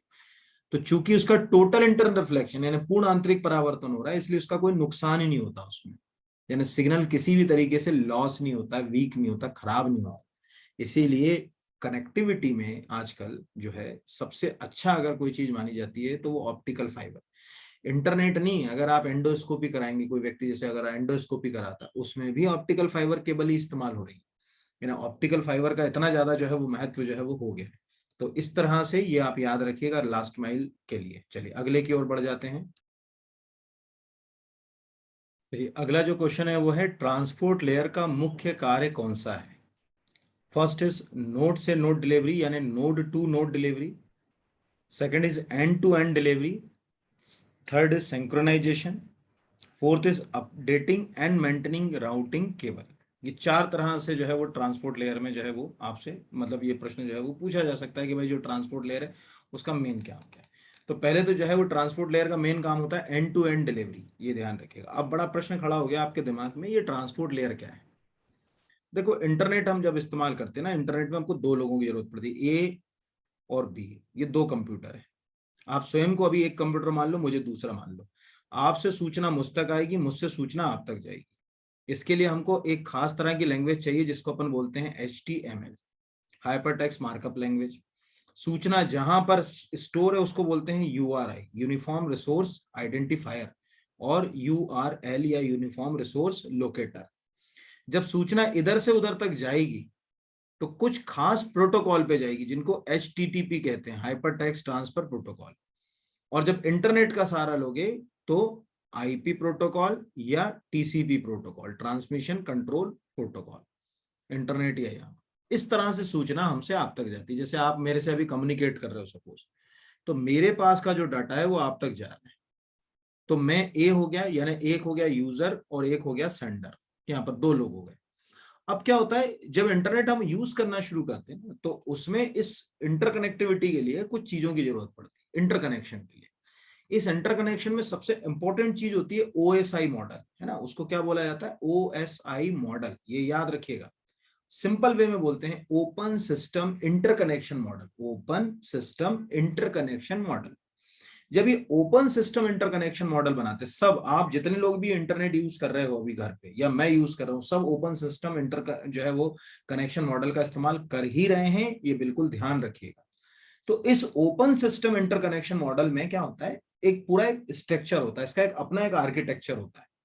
उस आर्किटेक्चर के अंदर 7 तरह की जो है वो लेयर्स होती है। इन लेयर्स को दो हिस्सों में डिवाइड किया जाता है, 7 तरह की लेयर होती है। सबसे नीचे की जो पहली लेयर होती है उसको बोलते हैं फिजिकल लेयर। पूरा तो नहीं लिख सकता, आप खुद भी इसको ASI मॉडल लेयर देख सकते हो। फिजिकल लेयर के जस्ट बाद जो है वो दूसरे नंबर पे होती है, उसको अपन बोलते हैं डाटा लिंक लेयर, ठीक है, डाटा लिंक लेयर। तीसरे नंबर की जो लेयर होती है उसको बोलते हैं नेटवर्क लेयर, है ना, तीसरी जो लेयर होगी नेटवर्क। चौथी जो होती है सबसे इंपॉर्टेंट होती है, उसको बोलते हैं ट्रांसपोर्ट। ये जो अभी मैंने पूछी ट्रांसपोर्ट जो लेयर होती है यहाँ पर, तो ये ट्रांसपोर्ट लेयर। पांचवी जो होती है उसको बोलते हैं सेशन लेयर, SC SI, ठीक है, ये पांचवी है। छठवीं जो लेयर होती है उसको अपन बोलते हैं प्रेजेंटेशन लेयर, है ना। कोई पूछेगा कौन सी, तो प्रेजेंटेशन लेयर। और सातवीं जो होती है सबसे इंपॉर्टेंट होती है ऊपर की ओर, उसको बोलते हैं एप्लीकेशन लेयर। ऐसी 7 लेयर में ये डिवाइड होता है। इन 7 लेयर में जो शुरू की 2 लेयर होती है ना, डाटा लिंक और फिजिकल लेयर, ये मीडिया लेयर कहलाती है। जो सूचनाएं जा रही आ रही हैं पूरी प्रक्रिया में, वो मीडिया लेयर, जो बिट बाइट के फॉर्म में सूचना जा रही है, इमेज जा रही है, फोटो जा रहे हैं, वीडियो जा रहे हैं, वो सब इनको मीडिया लेयर कहते हैं, है ना। ये ध्यान रखिए, कोई पूछेगा ये कौन सी लेयर कहलाती है, मीडिया लेयर।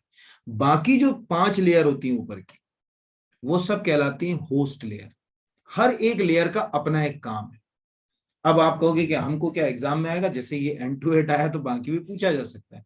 तो अभी भी समय है, कोई दिक्कत नहीं है, आप इंटरनेट पर जाइए, केवल जो है वो OSI मॉडल लेयर टाइप कीजिए, तो आपको बहुत सारे डायग्राम्स मिल जाएंगे, बहुत आसानी से मिल जाएंगे, कोई मतलब मेहनत वाला काम नहीं है इसमें। उसमें से हर एक लेयर का एक अपना काम है, वो आप सामने जो है वो लिख लीजिए, मतलब उसमें कुछ भी नहीं यहाँ पर, तो वो लिख लिया तो अपने दिमाग में रहेगा। प्लस वो ये भी पूछ सकता है कि इनमें से जैसे पांचवी लेयर को क्या कहते हैं, या चौथी लेयर को क्या कहते हैं, या पहली लेयर को क्या कहते हैं, या फर्स्ट एंड लास्ट जो है वो लेयर है उसको जो है वो क्या कहा जाता है। तो आसानी से ये भी अपन जो है वो आंसर कर सकते हैं। तो अच्छा हेल्दी क्वेश्चन है, आने वाले 2 4 4 साल 5 साल सबके लिए फिक्स है, आपसे पूछेगा ही पूछेगा, ये ध्यान रखिएगा। चलिए अगले के ऊपर आ जाते हैं। अगला है यूजनेट का दूसरा नाम क्या है। ठीक है, another name of Usenet, news groups, cookies, encryption, IP address. तो आंसर है इसका न्यूज ग्रुप। बहुत ध्यान समझिएगा। एक्चुअल क्या हुआ कि जब दुनिया में इंटरनेट की शुरुआत हुई, तो आपको मालूम है कि इंटरनेट पे शुरुआती जो एक्सपेरिमेंट है वो अमेरिका में शुरू है। अमेरिका ने एक प्रोजेक्ट शुरू किया जिसका नाम था अर्पा नेट, है ना, अर्पा नेट। इसकी भी कहानी मैं आपको छोटी सी सुना देता हूँ बहुत जल्दी से। सेकेंड वर्ल्ड वॉर खत्म हुआ, अमेरिका को लगा यार हमारा डिफेंस सिस्टम बड़ा उलझा हुआ है, मतलब एयरफोर्स अलग भाग रही है, नेवी अलग भाग रही है, आपका आर्मी अलग भाग रही है, इन सबको मिला के एक बिल्डिंग बना ली। तो अमेरिका ने बनाया क्या, एक ऐसा बिल्डिंग इस तरह का। इस बिल्डिंग को क्या कहा गया, पेंटागन। ये दुनिया की सबसे बड़ी ऑफिशियल बिल्डिंग है, ये भी ध्यान रखिएगा। सबसे ज्यादा 50,000 एम्प्लॉय काम करते हैं उसमें। अब पेंटागन में जिसमें 50,000 एम्प्लॉय काम कर रहे हैं, आप उनके बीच में कैसे डाटा ट्रांसफर करोगे, सूचनाएं कैसे इधर से उधर करोगे। तो इन लोगों ने मिनिस्ट्री ऑफ डिफेंस में क्या करा, एक प्रोग्राम शुरू किया जिसका नाम रखा गया ARPANET, है ना, advance research project agency net. Advance research project agency net, ये याद रखिएगा। इसके तहत इस पूरे सिस्टम के अंदर के सभी कंप्यूटर्स को आपस में केबल से जोड़ दिया गया। ऐसे ये केबल का कनेक्शन लेन कहलाता है। ये दुनिया का पहला इथरनेट कनेक्शन था। कोई पूछेगा कि कहाँ इथरनेट कनेक्शन पहला था, तो उसको लेन को ही जो है अगर कहा जाए पहला इथरनेट कनेक्शन कहते हैं, जो मिनिस्ट्री ऑफ डिफेंस के जो है पेंटागन बिल्डिंग के लिए यूज हुआ। एक तो ये अर्पानेट है, फिर ये अर्पानेट धीरे धीरे इंटरनेट में मॉडल में तब्दील हो गया। टिम बर्नर्स ली ने उनको इंटरनेट दे दिया। भारत में जो है वो 1995 का जो समय था, उस समय हम इंटरनेट लेकर आ गए, और VSNL ने जो है वो इंटरनेट जो है वो सबको उपलब्ध कराना शुरू कर दिया। अब यहां से कहानी के अगले फेज के ऊपर बढ़ते हैं, जो यूजर नेट है। यूजर नेट क्या होता है, न्यूज ग्रुप्स होते हैं। जैसे ये एक न्यूज ग्रुप है, ये न्यूज ग्रुप है, ये न्यूज ग्रुप है, ये न्यूज ग्रुप है, ये आपस में इस तरह से न्यूज या सूचनाओं को अगर वो शेयर करें, तो इसको हम कहते हैं यूज नेट, है ना। ये याद रखिएगा, यूज नेट अगर कोई पूछेगा किसके लिए इस्तेमाल होता है, तो ये न्यूज ग्रुप्स के लिए जो है वो इस्तेमाल जो है वो किया जाने वाला वर्ड है। और 80 के दशक में ये काफी जो है वो चर्चाओं में जो है वो रहा, तो इसलिए ये क्वेश्चन एग्जाम में जो है वो आपसे पूछा जा सकता है। यहाँ पर अगले के ऊपर जल्दी से बढ़ जाते हैं। आर्टिफिशियल इंटेलिजेंसी के जनक के रूप में किसे जाना जाता है। Who is known as the father of artificial intelligence. John Backus, John McCarthy, Grace Hopper, Alan Turing. ये सब कंप्यूटर से जुड़े हुए नाम। हर एक का कंप्यूटर के फील्ड में अपना एक योगदान है, इसलिए मैंने वही नाम लिए जो कंप्यूटर से जुड़े। पर सबसे इंपॉर्टेंट नाम जो है वो है जॉन मैकार्थी। आर्टिफिशियल इंटेलिजेंसी जो शब्द है वो जॉन मैकार्थी की ही देन है। एक्चुअल क्या हुआ कि जॉन मैकार्थी एक साइंटिस्ट थे, है ना, कंप्यूटर साइंटिस्ट थे। उन्होंने एक लैंग्वेज डेवलप करी जिसको जनरली हम लोग लिस्प बोलते हैं, यानी list processing, high level language, है ना। क्या बोलते हैं, लिस्प। पूरा नाम है लिस्ट प्रोसेसिंग। और इस लिस्ट प्रोसेसिंग से ही दुनिया को पहली बार आर्टिफिशियल इंटेलिजेंसी को समझने का मौका मिला। इस कारण जो है वो आर्टिफिशियल इंटेलिजेंसी में जिसने इसको आम तक, हम तक और आप तक जो है वो पहुंचाया, वो जो है वो जॉन मैकार्थी हैं। इसीलिए फादर ऑफ आर्टिफिशियल इंटेलिजेंसी अगर कोई पूछेगा तो वो जॉन मैकार्थी। प्लस कोई पूछेगा कि भाई वो लैंग्वेज कौन सी थी जो डेवलप करी है, तो लिस्प है, यानी लिस्ट प्रोसेसिंग नाम की जो लैंग्वेज है ये आई थी 1958 में। और यहीं से जन्म हुआ AI तकनीक का। और आज इस क्लास में ऐसा कोई भी नहीं होगा जो बेसिक अगर कहा जाए कि आर्टिफिशियल इंटेलिजेंसी शब्द जो है वो उससे जो है वो परिचित ना हो। आसानी से सबको जो है वो ये चीजें जो है वो समझ पड़ती होंगी। अगला जो है वो अगर क्वेश्चन जो है वो है अल्फा बीटा प्रूनिंग जो है वो किससे संबंधित है। इंटरनेट और आर्टिफिशियल इंटेलिजेंसी, ई कॉमर्स, ई शासन और ऑटोमोबाइल। तो ये हमेशा याद रखिएगा, अल्फा बीटा प्रूनिंग जो है वो इंटरनेट और आर्टिफिशियल इंटेलिजेंसी संबंधित है। इस तरह का एक पूरा नेटवर्क बनता है, इसको अपन अल्टा बीटा जो है वो प्रूनिंग के नाम से जो है वो जानते हैं। यहाँ पर कभी भी आप देखिएगा इसमें कोई एंड लेयर नहीं होती, यहाँ इस तरह से। तो ये एक इंपॉर्टेंट, मतलब अच्छा हेल्दी क्वेश्चन है। अल्फा बीटा प्रूनिंग जो है वो आपसे जो है वो पूछा जा सकता है। किस रूप में पूछा जाएगा वो तो जो है वो देखने वाली बात है। यहाँ पर अगला जो है प्रश्न है, the zero movement point is very important concept in the robotics, cyber crime, missile technology, internet protocol. शून्य क्षण बिंदु एक बहुत ही महत्वपूर्ण अवधारणा है किसमें? तो आंसर जो है वो है आपका रोबोटिक्स। जो रोबोट चलता है ना उसमें सबसे ज्यादा इस्तेमाल होता है जीरो मूवमेंट का, उसी के कारण वो स्थिर रह पाता है। तो ये आप हमेशा याद रखिएगा कि कोई पूछेगा कि भाई रोबोटिक्स में जो रोबोट्स, जितने भी ह्यूमनाइड रोबोट को ले लो आप, तो ह्यूमनाइड रोबोट जो है वो कोई पूछेगा कि भाई कैसे चल पा रहे हैं, क्या तरीका है उनके चलने का, तो आप ये कह सकते हो कि हाँ सर ह्यूमनाइड रोबोट जो है इस तरह से जो है वो चल रहे हैं, ये उनके चलने के लिए जो है वो उत्तर है। तो ये क्वेश्चन जो है वो एग्जाम पॉइंट ऑफ व्यू से हमको जो है वो पूछा जा सकता है, या अच्छा क्वेश्चन जो है वो बन सकता है। चलिए अगले के ऊपर आ जाते हैं। अगला जो है वो है कंपाइलर किस रूप में मतलब किस रूप में जो है वो प्रयोग में लाया जाता है, या किस में प्रयोग लाया जाता है। What is the compiler used as? Network topology, language translator, broadband connection, और कंप्यूटर इलेक्ट्रिक सप्लाई। तो नेटवर्क टोपोलॉजी में तो इस्तेमाल नहीं होता, सबको मालूम है ना, क्योंकि जो टोपोलॉजी होती है नेटवर्क की, जैसे ये एक कंप्यूटर को कई तरह के कंप्यूटर से जोड़ देना, इसको अपन बोलते हैं टोपोलॉजी। जैसे ये टोपोलॉजी मैंने बनाई, इसका नाम है ट्री टोपोलॉजी। अगर ऐसे जोड़ दूं मैं इस तरह से, तो इसको अपन क्या बोल देते हैं? बस टोपोलॉजी। अगर सब कंप्यूटर ऐसे जुड़े हुए, अगर चार कंप्यूटर ऐसे जुड़े हुए हैं आपस में, तो इसको अपन क्या बोलते हैं? Ring topology. तो उसमें तो इस्तेमाल नहीं होता। दूसरा आता है ट्रांसलेटर, हाँ इसमें होता है। देखो मैंने क्या बोला, कंप्यूटर मशीन कोड को समझता है ना, उसको मशीन कोड समझता है, जिसको अपन मशीन लैंग्वेज भी बोलते हैं। तो मशीन लैंग्वेज से अगला जनरेशन होता है low level language, low level language, और लो लेवल लैंग्वेज से अगला जनरेशन होता है हाई लेवल लैंग्वेज। तीन स्टेज होती है। सबसे पहले हमको हाई लेवल लैंग्वेज को लो लेवल लैंग्वेज में कन्वर्ट करना होता है। इसके लिए हम दो चीज इस्तेमाल करते हैं, फर्स्ट इज कंपाइलर, और सेकंड कंपाइलर की तरह ही जो है वो होता है इंटरप्रेटर।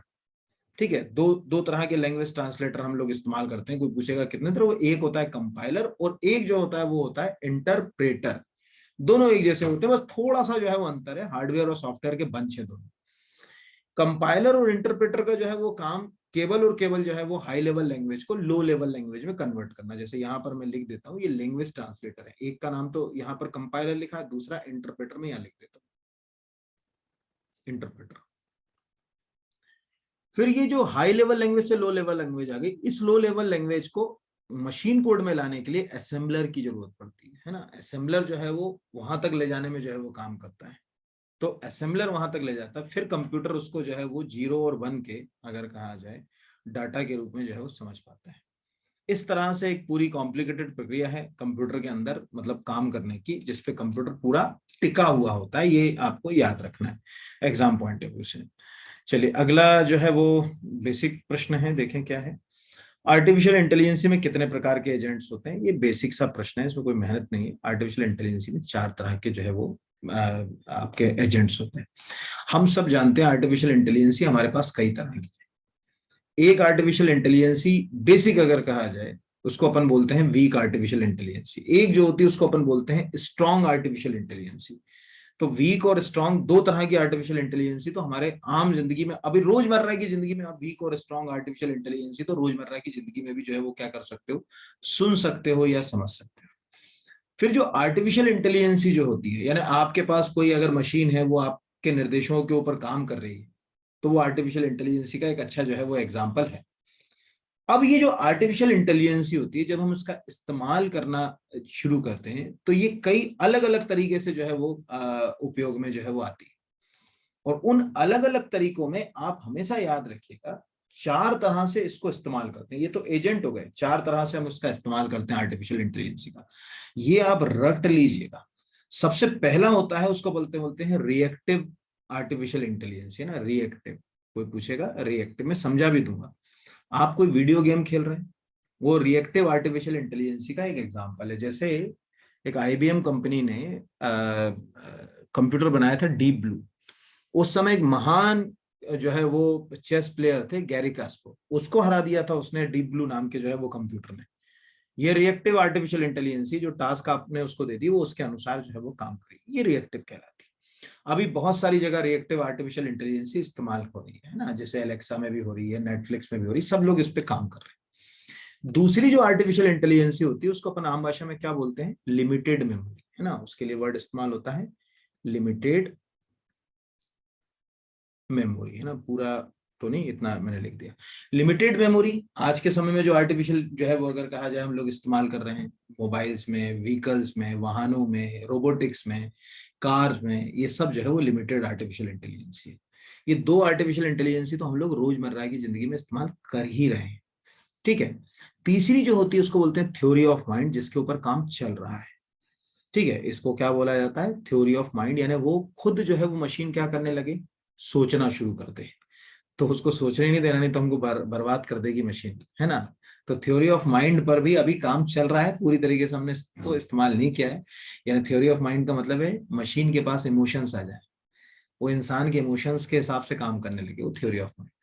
और सबसे खतरनाक आर्टिफिशियल इंटेलिजेंस होगी जो अगर आ गई तो हमारी सभ्यता को ही का खात्मा करके रहेगी, वो उसको बोलते हैं सेल्फ अवेयरनेस। सेल्फ अवेयरनेस का मतलब है वो खुद, जैसे वो पिक्चर में, रोबोट पिक्चर में था ना चिट्टी, वो सेल्फ अवेयरनेस आर्टिफिशियल इंटेलिजेंस। वहां तक हम जाना भी नहीं चाहते और हमें जाना भी नहीं चाहिए, वो बहुत खतरनाक आर्टिफिशियल इंटेलिजेंस होगी अगर आ गए वहां तक। तो इस तरह से आज की जिंदगी में हम आर्टिफिशियल इंटेलिजेंस को चार तरह से जो है वो देख रहे हैं, रिएक्टिव, लिमिटेड, ठीक है, अगर कहा जाए memory based, theory of mind based और सेल्फ अवेयरनेस बेस्ड, है ना, ये याद रखिएगा। चलिए अगले के ऊपर आ जाते हैं।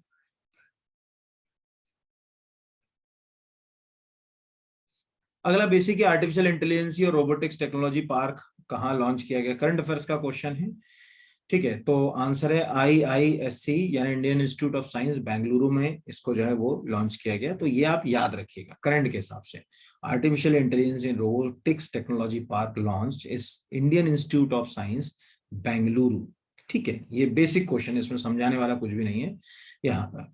फिर अगला जो है वो है अल्फाबेट के द्वारा लॉन्च की गई रोबोटिक सॉफ्टवेयर कंपनी का नाम क्या है। तो आपको मालूम है गूगल की जो पेरेंट कंपनी है उसका नाम है अल्फाबेट। कोई पूछे गूगल जो कंपनी है उसकी पेरेंट कंपनी का नाम क्या है, तो उस पेरेंट कंपनी का नाम है अल्फाबेट। उसने जो है वो ये इंटरेक्श नाम से जो है वो कंपनी जो है वो लॉन्च करी है। तो ये करंट के क्वेश्चन के कारण मैंने लिया, क्योंकि आपसे पूछ सकते हैं कि इस कंपनी का संबंध किस क्षेत्र से, आर्टिफिशियल इंटेलिजेंसी से है या किसी और से है। तो ऐसे मतलब बेसिक जो है वो प्रश्न जो है वो आपसे पूछे जा सकते हैं। तो ये वाला प्रश्न इसीलिए जो है वो लिया गया, और जो है वो कोई इसमें जो है वो महत्वता वाली चीज जो है वो नहीं है। फिर अगले क्वेश्चन के ऊपर आ जाते हैं। यांडेक्स है एक search engine, web browser, virus, new website. तो ये सर्च इंजन है यांडेक्स, काफी चर्चा में है अभी, इसलिए अपन ने इसको जो है वो जगह दी थी। तो बाकी तो अभी मैंने आपको ऊपर सर्च इंजन के बारे में बता ही दिया था यहाँ। अगला है निम्नलिखित में से कौन सा उच्च स्तरीय प्रोग्रामिंग कंप्यूटर भाषा नहीं है। HTML है, फोर्थ है, लिस्प है, SMPS नहीं है ना। ये ध्यान रखिएगा, SMPS जो है वो कंप्यूटर के अंदर जो है वो एक पावर सप्लाई जो है वो अगर कहा जाए सिस्टम में जो है वो इस्तेमाल होता है, उसको बोलते हैं switched mode power supply. MPPSC में आ भी चुका है SMPS। तो कंप्यूटर के बेसिक जो है वो फुल फॉर्म भी याद रखो। फुल फॉर्म याद रखने से फायदा होता है कि जैसे अगर अपने को SMPS का फुल फॉर्म पता है कि भैया उसको स्विच्ड मोड पावर सप्लाई कहते हैं, तो क्वेश्चन ऐसे ही सही हो गया कि यार अब तो जो है वो हाई लेवल लैंग्वेज पढ़ने की जो है वो जगह ही नहीं बची, मुझे ऐसे ही जो है वो HLL लैंग्वेज के बारे में पता चल गया। तो ध्यान रखना, मैंने अभी आपको बहुत सारी हाई लेवल लैंग्वेज की जो है वो लिस्ट जो है वो बता दी थी, लेकिन फिर भी जितनी ज्यादा हो सके हाई लेवल लैंग्वेज को लास्ट मोमेंट पे केवल नाम देख जाना, जैसे जावा स्क्रिप्ट, जावा, C++, विजुअल बेसिक, पाइथन, ठीक है, रूबी, पर्ल, ठीक है, गो। ये सब जो है वो हाई लेवल लैंग्वेज है जो डे टू डे लाइफ में हम लोग इस्तेमाल जो है वो करते हैं। इनको एक बार देख जाते हैं तो दिमाग में रहता है अच्छा हाँ ये हाई लेवल लैंग्वेज है, ये आ सकती है। जितने भी मैंने नाम बोले ये तो सब आना ही है, क्योंकि ये हाल फिलहाल में जो है वो सबसे ज्यादा अगर कहा जाए चर्चा वाली जो है वो हाई लेवल लैंग्वेज। तो इसीलिए ये जो है वो अगर हम रख लें नाम याद में तो हमारे लिए काफी जो है वो हेल्पफुल हो सकता है, या कोई क्वेश्चन इनसे जो है वो हमसे बन भी सकता है। चलिए अगले के ऊपर जो है वो बढ़ जाते हैं, देखते हैं अगला क्या क्वेश्चन कहता है हमसे। तो अगले क्वेश्चन की ओर जब बढ़ते हैं, अगला क्वेश्चन जो है वो है ड्रॉप शिपिंग मॉडल का संबंध निम्नलिखित में से किस एक के साथ है, social networking sites, e governance, e commerce और वेब ब्राउजर। तो आंसर है इसका ई कॉमर्स। अब समझो कि ड्रॉप शिपिंग मॉडल क्या होता है। जैसे मान के चलो आपके पास कोई मोबाइल नहीं, ठीक है, कोई मोबाइल नहीं, लेकिन आप मोबाइल बेचना चाहते हो। तो आपने क्या करा, कोई मोबाइल कंपनी से संपर्क कर लिया, एक वेबसाइट बना ली, उसके खूब सारे मोबाइल के फोटो ले लिए, और उसके बाद जो है वो इंटरनेट के माध्यम से उनको प्रोडक्ट को बेचना शुरू करिए। जब किसी ने ऑर्डर बुक किया तो आपने कंपनी से संपर्क किया, वहां से मोबाइल लिया और सामने वाले को पहुंचा दिया। इस प्रक्रिया को बोलते हैं ड्रॉप शिपिंग मॉडल, जिसमें आपके पास खुद का कोई स्टोर नहीं होता, या खुद का कोई अगर कहा जाए मतलब जैसे कहते हैं ना कि सामान नहीं होता। आप केवल बीच में एक पार्टनर की तरह होते हैं। जैसे अमेजॉन, फ्लिपकार्ट, सबसे ज्यादा इसमें ड्रॉप शिपिंग मॉडल इस्तेमाल होता है। जैसे एक सिंपल सी लॉजिक है कि मैं एक बीआर एकेडमी चला रहा हूं, अभी मेरे पास नोट्स हैं। अब कोई ऑनलाइन प्लेटफॉर्म है जो मेरे नोट्स बेचना चाहता है, उसने मुझसे संपर्क किया, मैंने कहा ठीक है सर, अगर कोई ऑर्डर आएगा आप हमें बोल दीजिएगा, हम यहाँ से जो है वो नोट्स जो है वो उसको भेज देंगे। तो उसने क्या करा, अपनी वेबसाइट बनाई, वेबसाइट पर किसी व्यक्ति ने उसको देखा, ऑर्डर कर दिया, ऑर्डर करने के बाद मुझे संपर्क किया उसने, मैंने यहाँ से वो नोट्स सामने वाले को भेज दिया। इस पूरी प्रक्रिया को अपन बोलते हैं ड्रॉप शिपिंग मॉडल। तो सबसे ज्यादा इंटरनेट पे ई कॉमर्स में तो सबसे ज्यादा ड्रॉप शिपिंग मॉडल जो है वो इस्तेमाल में होता है, इसमें कोई दो राय की बात नहीं। अगला है रोबोट सालू, जो है वो किसके द्वारा विकसित किया गया? इसरो के द्वारा, दिनेश कुमार पटेल के द्वारा, दिवाकर वेशो के द्वारा, या रंजीत श्रीवास्तव के द्वारा? तो आंसर जो है वो इसका है दिनेश कुमार पटेल के द्वारा जो है वो इसको जो है वो विकसित किया गया। ये क्वेश्चन जो है वो आपको पूछा जा सकता है, ठीक है। अब इसमें ध्यान रखिएगा, साल जैसे देखो, पहले तो अपन इनको समझ लेते हैं जो ह्यूमनॉइड रोबोट है। तो हमारे हिंदुस्तान के अंदर जो है वो चार पांच जो है वो ह्यूमनॉइड रोबोट बहुत ज्यादा चलते हैं। पहला तो अभी है रोबोट सालू, उसी के बारे में दो चार बात कर देते हैं।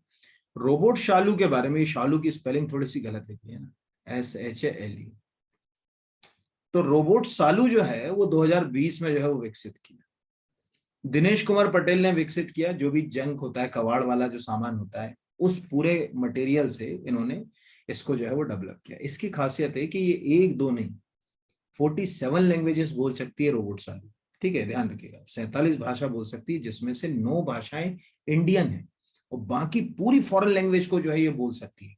ये एक जो है वो याद रखिएगा। और वो जो है वो जो दिनेश कुमार पटेल हैं, वो एक टीचर ही है, सीबीएसई के एक स्कूल में जो है वो एक टीचर का ही काम करते हैं, तो ये याद रखिएगा। दूसरा जो, ये तो हो गया शालू, यानी ये अभी 2020 का एक रोबोट हो गया यहाँ पर। दूसरा हमारा जो रोबोट है वो है व्योम मित्र। तो व्योम मित्र जो है वो डेवलप किया है किसने? इसरो ने। एक्चुअल हमारा जो गगनयान मिशन होगा ना, पहला मनुष्य को ले जाने वाला मिशन, उसमें हमारे अंतरिक्ष यात्रियों को सहयोग के लिए, स्पेस में उनके लिए, ये व्योम मित्र नाम का जो है वो ह्यूमनाइड या सेमी ह्यूमनाइड रोबोट जो है वो डेवलप किया है। तीसरा हमारे यहाँ का जो है वो सबसे चर्चित जो रोबोट रहा वो रहा रश्मि। तो ये जो रंजीत श्रीवास्तव है ना, इनने रश्मि नाम का जो है वो रोबोट जो है वो डेवलप किया। तो ये भी याद रखिएगा कि रश्मि नाम का जो रोबोट है, ह्यूमनाइड रोबोट, रोबोट में भी कौन सा रोबोट याद रखना है आपको? ह्यूमनाइड। ये रोबोट जो है वो किसने विकसित किया है? रंजीत श्रीवास्तव। और चौथा एक बहुत छोटा सा रोबोट है, आप हाथ के ऊपर रख लो, वैसा जो रोबोट है उसको दिवाकर विष्ट ने जो है वो डेवलप किया है। वो भी मैं आपको नाम बता देता हूँ। यहाँ तो हो गया रश्मि, ये हो गया व्योम मित्र, ठीक है, ये तो हो गई आपकी शालू, और दिवाकर वेशो ने मानव, है ना, मानव। चाहो तो आप इंग्लिश में भी नाम लिख लो, मानव। ये रोबोट मानव, ये 3D प्रिंटेड रोबोट है, भारत का पहला, ठीक है। कोई पूछेगा कि भाई क्या है ये, तो ये 3D प्रिंटेड रोबोट है, और इसको जो है वो दिवाकर वेशो ने जो है वो डेवलप किया है। और इस रोबोट की खासियत है कि ये बहुत, मतलब अगर कहा जाए इसको आप अपने हाथ के ऊपर रख सकते हो, इतना छोटा है। एग्जैक्टली कितना साइज है वो तो जो है वो अगर कहा जाए मुझे नहीं पता, लेकिन ये है ना। तो दिवाकर वैश, ये ध्यान रखिएगा, ये स्पेल थोड़ा सा यहाँ गलत लिखा हुआ है यहाँ। तो ये एग्जाम पॉइंट ऑफ व्यू से रोबोटिक्स में ये प्रश्न जो है पूछे जा सकते हैं। चारों मैंने बता दिए, व्योम मित्र, दूसरा जो है वो शालू, तीसरा जो है वो दिवाकर वैश का जो है वो मानव, रंजीत श्रीवास्तव के द्वारा जो है वो विकसित की गई आपकी रश्मि, ठीक है, ये ध्यान रखिएगा। चलिए अगले के ऊपर बढ़ जाते हैं। अगला है इंटरनेट के संदर्भ में NIXI का क्या अर्थ है? तो national internet exchange of India, new internet exchange, national institute of internet या नेक्स्ट जनरेशन इंटरनेट? तो आंसर है national internet exchange of India. Actually ये एक एनजीओ की तरह काम करने वाली कंपनी एक्ट के तहत रजिस्टर्ड कंपनी है, national internet exchange of India. Bharat में जो इंटरनेट कनेक्टिविटी है जिसमें V6 यानी इंटरनेट प्रोटोकॉल वर्जन 6 और V4 इंटरनेट प्रोटोकॉल वर्जन 4, पिछली साल V6 आया कि कितने बिट का एड्रेस होता है, 128 बिट वाला क्वेश्चन। उस पूरे इंटरनेट कनेक्टिविटी के लिए बेहतर सुविधाएं उपलब्ध कराना, उसके लिए काम करना, उसके ऊपर ये काम करती है। इस हिसाब से आ सकता है कब स्थापित हुई, तो 2003 से जो है वो काम कर रही है। ऑन्टोलॉजी, ठीक है, इंटरनेट आधारित प्रलेखों का वर्णनीकरण जो है वो इंटरनेट आधारित जो है वो प्रलेखों का सूचीकरण जो है और प्रलेखन सेवा या अनुक्रमणीय पद्धति, इन सब में पहले तो समझ लीजिए ऑन्टोलॉजी क्या है। ऑन्टोलॉजी बेसिक जो है वो जब हम मतलब सोसाइटी के साथ जो अपना बिहेवियर स्टडी करते हैं, उस बिहेवियर को स्टडी करने के लिए जो है वो ऑन्टोलॉजी होता है। तो इंटरनेट में भी जो है वो इस तरह से अगर कहा जाए, जो डॉक्यूमेंट्स हम रखते हैं उनके लिए जो है वो ऑन्टोलॉजी वर्ड का इस्तेमाल किया जाता है। तो ये एक क्वेश्चन बेसिक है, मतलब आ सकता है, यहाँ पर करंट से भी जुड़ा हुआ है और चर्चा में भी रहता है, इसलिए मैंने इसको जो है वो जगह दी। मुझे लगता है ऐसे क्वेश्चन ही आएंगे आपको। ई गवर्नेंस 2021 पर राष्ट्रीय सम्मेलन सफलतापूर्वक किस स्थान पर संपन्न हुआ? नई दिल्ली, हैदराबाद, इंदौर, मुंबई। तो आंसर इसका है हैदराबाद। ये बेसिक करंट अफेयर्स का क्वेश्चन है, आपसे बन जाएगा, मुझे लगता है कि कोई दिक्कत नहीं आएगी। अगला है STEM का संबंध निम्न में से किसके साथ नहीं है? साइंस, टेक्नोलॉजी, इलेक्ट्रॉनिक्स और मैथमेटिक्स, इनमें से किसके साथ नहीं? तो हमेशा याद रखिएगा जब भी आप रोबोटिक्स की बात करते हैं, आर्टिफिशियल इंटेलिजेंस की बात करते हैं, तो STEM तो आपको याद ही रखना है। STEM में जो है वो S जो है वो साइंस को रिप्रेजेंट करता है, बिल्कुल सही। T टेक्नोलॉजी को करता है। E जो है वो इंजीनियरिंग को करता है ना। E से क्या आएगा? इंजीनियरिंग। जैसे कोई पूछेगा रोबोटिक्स किसकी ब्रांच होगी, अरे इंजीनियरिंग की तो ब्रांच होगी ना, इंजीनियरिंग। और चौथा D जो है वो मैथमेटिक्स। यार रोबोट बनाना है तो मैथ्स भी तो आना चाहिए ना, बिना मैथ्स के कैसे बनाओगे, कैसे जो है वो काम कर पाएगा रोबोट? तो इस तरह से ये STEM एक बहुत इंपॉर्टेंट जो है वो वर्ड है, एग्जाम में जो है वो कोई भी इससे जो है वो क्वेश्चन जो है वो पूछा जा सकता है, ये आपको आ सकता है ना। अगला क्वेश्चन पे आ जाते हैं, देखें क्या है। अगला क्वेश्चन है SSD का संक्षिप्त रूप, अच्छे से कर लीजिएगा, आएगा ही आएगा क्वेश्चन, ठीक है। First is solid state drive, second is solid hard disk drive, third is ZX state drive और fourth is serial state drive. Answer है सॉलिड स्टेट ड्राइव। अभी तक जितने कंप्यूटर हैं, जितने लैपटॉप हैं, उनमें सब में हम लोग इस्तेमाल करते थे HDD, जिसको हार्ड डिस्क कहते थे। हार्ड डिस्क के साथ एक प्रॉब्लम होती है कि इसमें डाटा स्टोर करने के लिए आयरन ऑक्साइड की एक लेयर होती है ना। हार्ड डिस्क के अंदर आयरन ऑक्साइड से जो है डाटा को जो है उसमें स्टोर किया जाता है। अब मान के चलिए वो हार्ड डिस्क जब आप कंप्यूटर लंबे समय तक चलाओगे, गर्म होगा, तो वो आयरन ऑक्साइड की लेयर अगर गड़बड़ा गई तो वो हार्ड डिस्क क्रैश हो जाती है या फेल हो जाती है। दूसरा, अगर मान के चलिए मशीन गिर गई तो भी हार्ड डिस्क जो है वो क्रैश होने की संभावना। दूसरा, चूंकि वो आयरन ऑक्साइड से डाटा लेती है या उसमें स्टोर करती है, इसलिए उसकी प्रोसेसिंग काफी धीमी होती है। तो अब हमने उसके स्थान पर क्या किया, जो सेमीकंडक्टर ड्राइव्स होती हैं उसमें जो ट्रांजिस्टर बेस्ड, जैसे सबसे बेसिक सॉलिड स्टेट ड्राइव का एग्जांपल है आपके पास जो पेन ड्राइव होगी, वो एक प्रकार की सॉलिड स्टेट ड्राइव का ही एग्जांपल है। उनको इस्तेमाल किया। इसमें क्या हो गया, सिस्टम की बूटिंग बहुत फास्ट हो गई। मतलब आजकल तो नए कंप्यूटर अगर आप कभी भी देखोगे तो SSD वाले ही लेना, हार्ड डिस्क का जमाना गया, अब हार्ड डिस्क से बाहर निकलो। तो SSD इस्तेमाल होने लगी। SSD के 4-5 फायदे हैं ना। पहला तो SSD गर्म नहीं होती बहुत। दूसरा, इसकी बूटिंग बहुत फास्ट होती है। इसके क्रैश होने की संभावना तो ना के बराबर है, बहुत लंबे। लेकिन इसका एक डिसएडवांटेज है, ये बहुत कॉस्टली है। आज भी अगर 1 TB के लेने जाओगे तो 15-20 हजार से कम की जो है वो अच्छी कंपनी की जो है नहीं मिलेगी, बहुत महंगी आ रही है। ठीक है, सस्ती जो है वो 120 GB की अगर अच्छी अच्छी कंपनी की लोगे तो 2-3 हजार रुपए की तो आती है, जबकि 1 TB की हार्ड डिस्क आ जाती है 2-1.5-2 हजार रुपए में। तो इस तरह से अब कंप्यूटर में हार्ड डिस्क के स्थान पर जो डिस्क इस्तेमाल की जा रही है, जो ट्रांजिस्टर टेक्नोलॉजी पे काम कर रही है, जो एक प्रकार की फ्लैश ड्राइव है, बहुत फास्ट जो है उससे डाटा ट्रांसफर होता है, जैसे आपका पेन ड्राइव है, उससे हम बोलते हैं सॉलिड स्टेट ड्राइव। ये आपको याद रखना है, ठीक है। ये एग्जाम में जो है वो आ सकता है क्वेश्चन। अगला है आरोग्य सेतु ऐप को किस प्रोग्रामिंग भाषा में तैयार किया गया? कोटलिन, जावा, ए और बी दो या निम्न में से कोई नहीं। तो मैंने अभी ऊपर ही शायद किसी क्वेश्चन में जो है वो आपको ये बताया था कि जो आरोग्य जो है वो सेतु जो है उसको दो जो है वो भाषा में जो है वो विकसित किया गया। उसमें एक जो है वो अगर कहा जाए भाषा इस्तेमाल की गई है आपकी कोटलिन, और दूसरी जो है वो जावा। ये ध्यान रखिएगा, अभी तक तो प्रश्न आया नहीं, लेकिन इस बार जो है वो आरोग्य सेतु के ऊपर कोई क्वेश्चन आएगा। एक्चुअल क्या हुआ कि जब कोविड आया तो सरकार ने कॉन्ट्रैक्ट ट्रेसिंग शुरू करी। कॉन्ट्रैक्ट है ना, ब्लूटूथ बेस्ड, कि हमारे आसपास कहीं कोई कोविड पॉजिटिव है या नहीं है। तो सरकार ने क्या करा कि जो एनआईसी है ना, एनआईसी जिसको आप लोग क्या बोलते हैं, national informatics centre, Indira Gandhi के समय 1976 में बना था एनआईसी, ध्यान रखना, तब भी कंप्यूटर शुरू हो चुकी थी तकनीक है। तो जो भी आप एड्रेस पढ़ते हो ना, उसमें अभी कभी देखो लास्ट में क्या होता है, डॉट एनआईसी लिखा होता है ना, उसका जो एक्सटेंशन होता है लास्ट में, जो एक्सटेंशन नेम होता है ना, जैसे डॉट जीओवी एक एक्सटेंशन है गवर्नमेंट को, डॉट ईडीयू एक एक्सटेंशन है एजुकेशन को बताता है, एमएलटी है मिलिट्री को जो है वो बताता है, ओआरजी ऑर्गेनाइजेशन को बताता है। ऐसे एनआईसी है सरकार का, एमपीपीएससी की वेबसाइट में भी एनआईसी लगता है। तो वो एनआईसी जो है ना, उसने सरकार को जो है ये 2020 में इसको डेवलप करके दिया। ये ध्यान रखिएगा ना, जुलाई में ये इस्तेमाल होना जो है वो जुलाई के अप्रैल 2020 में ये इस्तेमाल होना शुरू हो चुका। दो लैंग्वेज पे डेवलप की गई, कोटलिन और जावा पे। और जितने बड़े प्लेटफॉर्म्स हैं जैसे एंड्रॉइड आईओएस पे तो काम कर ही रही है, इसके अलावा इसमें जो है वो KIAOS सॉफ्टवेयर जो है वो ऑपरेटिंग सॉफ्टवेयर भी काम करता है। ये ऑपरेटिंग सॉफ्टवेयर वो जियो टाइप के फोन होता है ना, उसमें जो है वो ज्यादा इस्तेमाल होता है। तो उस हिसाब से ये जो है वो प्रश्न जो है वो पूछा जा सकता है कि कितने पर आरोग्य सेतु में किन किन पे, तो आंसर इज ए और बी, दोनों में जो है वो इसको जो है वो तैयार किया गया। तो ये क्वेश्चन जो है वो आपको पूछा जा सकता है और एग्जाम पॉइंट ऑफ व्यू से एक इंपॉर्टेंट क्वेश्चन हो सकता है। चलिए अगले के ऊपर आ जाते हैं।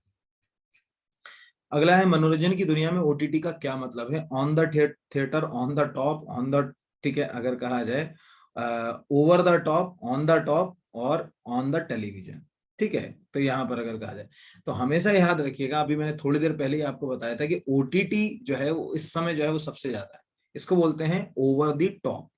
ओटीटी के लिए क्या जो है वर्ड इस्तेमाल किया जाता है? Over the top. Over the top के अंतर्गत ओटीटी प्लेटफॉर्म अभी कोविड के समय बहुत ज्यादा चर्चा में आ गए। तो कम से कम आप जो है वो 10-15 जो मैंने नाम आपको बता दिए थे वो तो आप लिख ही ले। जो अभी आपको ऊपर एक क्वेश्चन चल रहा था तो उसमें मैंने जो है वो बताया था कि ये वाले आप याद कर लीजिएगा यहाँ पर। तो जैसे नेटफ्लिक्स है, अमेजॉन प्राइम है, ये तो सब आपको ऐसे भी मुझे लगता है इस क्लास में सबको पता होंगे ही होंगे, कुछ बताने की जरूरत है ही नहीं, ठीक है। अगले पर जो है वो बढ़ते हैं, देखते हैं क्या है यहाँ पर अगर कहा जाए। अब अगला क्वेश्चन जो है वो है, सुपर कंप्यूटर के जनक के रूप में किसे जाना जाता है? जॉन बेकस, टिम ब्रे, ठीक है, सिमोर क्रे और लेरी स्मारे। तो आंसर जो है वो इसका है सिमोर क्रे। ये ध्यान रखिए, क्रे लेबोरेटरी भी उनके नाम से है। दुनिया में जब सुपर कंप्यूटर की बात शुरू हुई तो शुरुआती तो सुपर, आज जो आपके पास मोबाइल है वो शुरुआती सुपर कंप्यूटर से ज्यादा तेज चलता है, ये ध्यान रखिएगा। तो उस समय जो है सुपर कंप्यूटर की दिशा में पहला बड़ा नाम था सिमोर क्रे, जिन्होंने सुपर कंप्यूटर दुनिया को दिया। वहीं अगर आपसे कोई सपोज मान के चलिए आपसे भारत में पूछ ले, तो भारत में ये कारनामा जो है करा था वो विजय पी भास्कर ने, सॉरी, भाटकर ने जो है वो किया था। तो कभी आपको दोनों में अंतर याद रखिएगा। वर्ल्ड वाइड अगर पूछा जाएगा तो सिमोर क्रे बिल्कुल सही आंसर। और अगर father of super computer in India पूछ ले अगर आपसे, ठीक है, इन इंडिया जो है वो पूछ लिया जाए, तो फिर जो है वो नया नाम आ जाएगा, फिर क्या आ जाएगा? विजय पी भाटकर। ये आपको याद रखना, अगर इंडिया में सुपर कंप्यूटिंग कोई पूछ लेता है तो वहां पर जो है वो आपको ये याद रखना है। चलिए अगले की ओर बढ़ जाए। अगला है, इंटरनेट ब्राउजिंग में वह टेक्स्ट फाइल जिससे में यूजर की ब्राउजिंग गतिविधियां होती क्या कहलाती? Spam mail, junk mail, firewall, cookies. सब ब्राउजिंग गतिविधियां आपकी कुकीज में होती हैं। इसीलिए आपने देखा होगा कि जब आप इंटरनेट ब्राउजर से जब हिस्ट्री पर जाते हैं तो कुकीज और कैच फाइल को ही वो डिलीट करता है।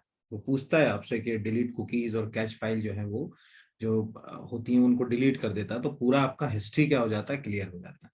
तो ये तो मुझे लगता है कि सबको, फायरवॉल एक प्रकार का सुरक्षा कवच होता है जो सॉफ्टवेयर और हार्डवेयर का एक प्रोग्राम। जंक मेल वो मेल होते हैं जो हमारी इच्छा के बगैर प्रमोशन आदि के लिए जो है वो हमको भेजे जाते हैं यहाँ पर। स्पैम मेल, ये स्पैम गलत लिखा गया, स्पैम पढ़ना है ना, स्पैम। स्पैम मेल जो होते हैं ये भी एक प्रकार के जंक मेल ही होते हैं।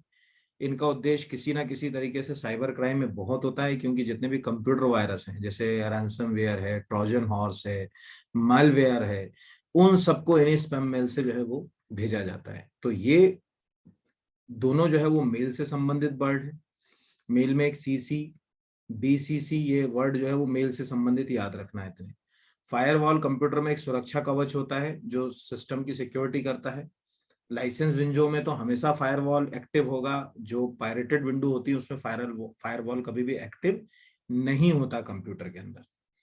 फिर आता है फ्लॉप और आईएमपीएस का मतलब क्या होता है। जब भी कोई सुपर कंप्यूटर हमारे पास होगा तो उस सुपर कंप्यूटर की स्पीड केवल और केवल जो है वो इसी के ऊपर टिकी होती है, फ्लॉप्स के ऊपर और एमआईपीएस के ऊपर। ये आज से हमेशा याद रखिए। मतलब कभी कोई पूछेगा भाई सुपर कंप्यूटर, तो इसको बोलते हैं फ्लोटिंग, ठीक है, ध्यान रखिएगा, फ्लोटिंग पॉइंट ऑपरेशन पर सेकंड, फ्लोटिंग पॉइंट ऑपरेशन पर सेकंड, मिलियन इंस्ट्रक्शन पर सेकंड। तो अभी जितने कंप्यूटर हैं उनका तो फ्लोटिंग पॉइंट, मतलब सबसे एडवांस अगर कहा जाए कंप्यूटरों की तो बात ही अलग कर दो। किसी का जो है वो पेटा फ्लॉप में स्पीड में है, कंप्यूटर में अलग अलग तरह की स्पीड्स होती हैं, उसमें जो है वो अगर जो है वो करता है तो इसको फ्लॉप्स कहते हैं। दुनिया के जो टॉप 500 सुपर कंप्यूटर हैं उसमें हमारी स्थिति तो अभी टॉप 100 में आती ही नहीं, मतलब हम टॉप 100 में सही तरीके से कभी अपनी जगह बना ही नहीं पाते। तो फ्लॉप्स में जो है वो आप कभी, मतलब कोई पूछ ले कि फ्लॉप क्या है, तो वो स्पीड को रिप्रेजेंट कर रहा है, यानी कितने ऑपरेशंस जो है वो एक सेकंड में कर रहा है। पहले वो मिलियन ऑपरेशंस जो है वो एक सेकंड में करता था, अब तो जो है वो उससे कई गुना जो है वो आगे जो है वो ऑपरेशंस आ गए। हमारे पास भी अच्छे सुपर कंप्यूटर है जिनके ऑपरेशंस की स्पीड काफी है, लेकिन अपने को पता होना चाहिए कि हाँ ये सुपर कंप्यूटर में फ्लॉप्स वर्ड या फ्लोटिंग पॉइंट ऑपरेशन पर सेकंड शब्द का इस्तेमाल किया जाता है, आएगा ही आएगा। अच्छा हेल्दी क्वेश्चन जिसको कहते हैं वो है। अगला है डिजिटल सिग्नेचर में कितने, डिजिटल सिग्नेचर जो है वो कितने प्रकार के होते हैं। ये क्वेश्चन भी जो है वो आपको एग्जाम में आ सकता है, डिजिटल सिग्नेचर। तो हमेशा याद रखिएगा डिजिटल सिग्नेचर जनरली 3 प्रकार के होते हैं, ठीक है, क्योंकि जब से ई गवर्नेंस आया तब से जो है डिजिटल सिग्नेचर एक बहुत बड़ा जो है वो नाम हो गया। कोई पूछेगा कि भाई डिजिटल सिग्नेचर कहाँ इस्तेमाल होती है, तो जो ई गवर्नेंस आया उसमें सब में डिजिटल। 3 तरह के डिजिटल सिग्नेचर होते हैं, सबसे बिल्कुल सरल से शुरू करके सबसे कॉम्प्लिकेटेड तक जाते हैं, ठीक है। यानी सबसे बेसिक अगर कहा जाए सिंपल डिजिटल, फिर उसके बाद थोड़ा सा जो है वो हल्के कॉम्प्लिकेटेड, और उसके बाद सबसे ज्यादा अगर कहा जाए कॉम्प्लिकेटेड टाइप की जो है डिजिटल सिग्नेचर। तो आप ये याद रखिएगा कि डिजिटल सिग्नेचर जो है वो जब किए जाते हैं तो उसमें 2 तरह की होती है। एक होती है पब्लिक की, पीकेआई बोलते हैं, एक होती है प्राइवेट की, ठीक है। ये ध्यान रखिएगा, ये अभी यूपीएससी में भी जो है वो क्वेश्चन आ चुका है कि जो डिजिटल सिग्नेचर होता है उसको जब किया जाता है तो उसमें कितने तरह की का इस्तेमाल किया जाता है। तो जनरली डिजिटल सिग्नेचर के अंदर जो है वो 2 तरह की इस्तेमाल होती है, एक पब्लिक की का इस्तेमाल किया जाता है और एक जो है वो अगर कहा जाए प्राइवेट की का इस्तेमाल किया जाता है, ये याद रखिएगा। और आप कहोगे कि देखूं कहाँ से डिजिटल सिग्नेचर, तो कभी घर में कोई रजिस्ट्री देख लेना, उस पर डॉट डॉट डॉट जैसा एक बना होगा, डिजिटल सिग्नेचर लिखा होगा, या कोई डॉक्यूमेंट आपने गवर्नमेंट की वेबसाइट से सेव किया होगा तो उसमें लिखा होता है डिजिटल सिग्नेचर। अभी आप डिजी लॉकर पे चले जाओ, अगर आपने नहीं बनाया हो तो अपने पूरे डॉक्यूमेंट डिजी लॉकर पर ही सेव करो। मैंने तो अपने पूरे डॉक्यूमेंट डिजी लॉकर पर सेव कर रखे, उस पे जो आप अपने जो रिकॉर्ड्स देखते हो उसके ऊपर, वो सब रिकॉर्ड जो है वो कोई पूछेगा किस उसमें होते हैं, उनमें सब में डिजिटल सिग्नेचर ही होता है। तो इस तरह से जो है वो आपको मतलब अगर कहा जाए कि पूछा जा सकता है कि डिजिटल सिग्नेचर क्या है, कितने प्रकार के डिजिटल सिग्नेचर होते हैं, उसमें कितनी तरह की जो है वो की का इस्तेमाल होता है। तो जनरली 2 तरह की जो है वो मेन की इस्तेमाल होती है, पब्लिक और प्राइवेट की। उनको जनरली पब्लिक की को हमेशा याद रखिएगा, उसको हमेशा पीकेआई वर्ड तो रट ही लेना, ठीक है। यानी पब्लिक की मैं लिख भी दे रहा हूँ ना, पीकेआई का मतलब होता है पब्लिक की इंफ्रास्ट्रक्चर, ठीक है। कोई पूछेगा कि पीकेआई का क्या मतलब होता है, पब्लिक की इंफ्रास्ट्रक्चर के जो है वो नाम से इसको जो है वो जाना जाता है। ये आ सकता है, मतलब अच्छा जैसे कहते हैं ना कि हेल्दी क्वेश्चन है, तो हेल्दी क्वेश्चन में जो है वो आप इसको जो है वो मान लो कि ये पूछा जाएगा, किसी ना किसी रूप में जो है पूछा जा सकता है। चलिए अगले की ओर बढ़ जाते हैं। अगला है एक मैक पता एक है, यानी प्रत्येक मैक पता है, ईच मैक एड्रेस इस, उसमें क्या होगा, 6 अंकीय हेक्साडेसिमल संख्या, 12 अंकीय हेक्साडेसिमल संख्या, 18 अंकीय हेक्साडेसिमल संख्या, या 24 अंक की हेक्साडेसिमल संख्या, यानी मैक में क्या कितना जो है वो डेसिमल का होता है। तो हमेशा याद रखिएगा मैक जो होता है वो 12 डिजिट हेक्साडेसिमल नंबर होता है। अब आपके दिमाग में कई बार लग रहा होगा यार ये मैक क्या कहानी क्या है, ये मैक कहना क्या चाह रहा है। तो हमेशा ध्यान रखिए कभी भी आप कंप्यूटर इस्तेमाल करोगे तो मैक तो उसका जड़ है, कंप्यूटर की नब्ज है, उसको बोलते हैं मीडिया एक्सेस कंट्रोल। ठीक है, कंप्यूटर में क्या कहा जाता है इसको, मीडिया एक्सेस कंट्रोल। तो जब हम मीडिया एक्सेस कंट्रोल करते हैं तो उसमें एक एड्रेस होता है।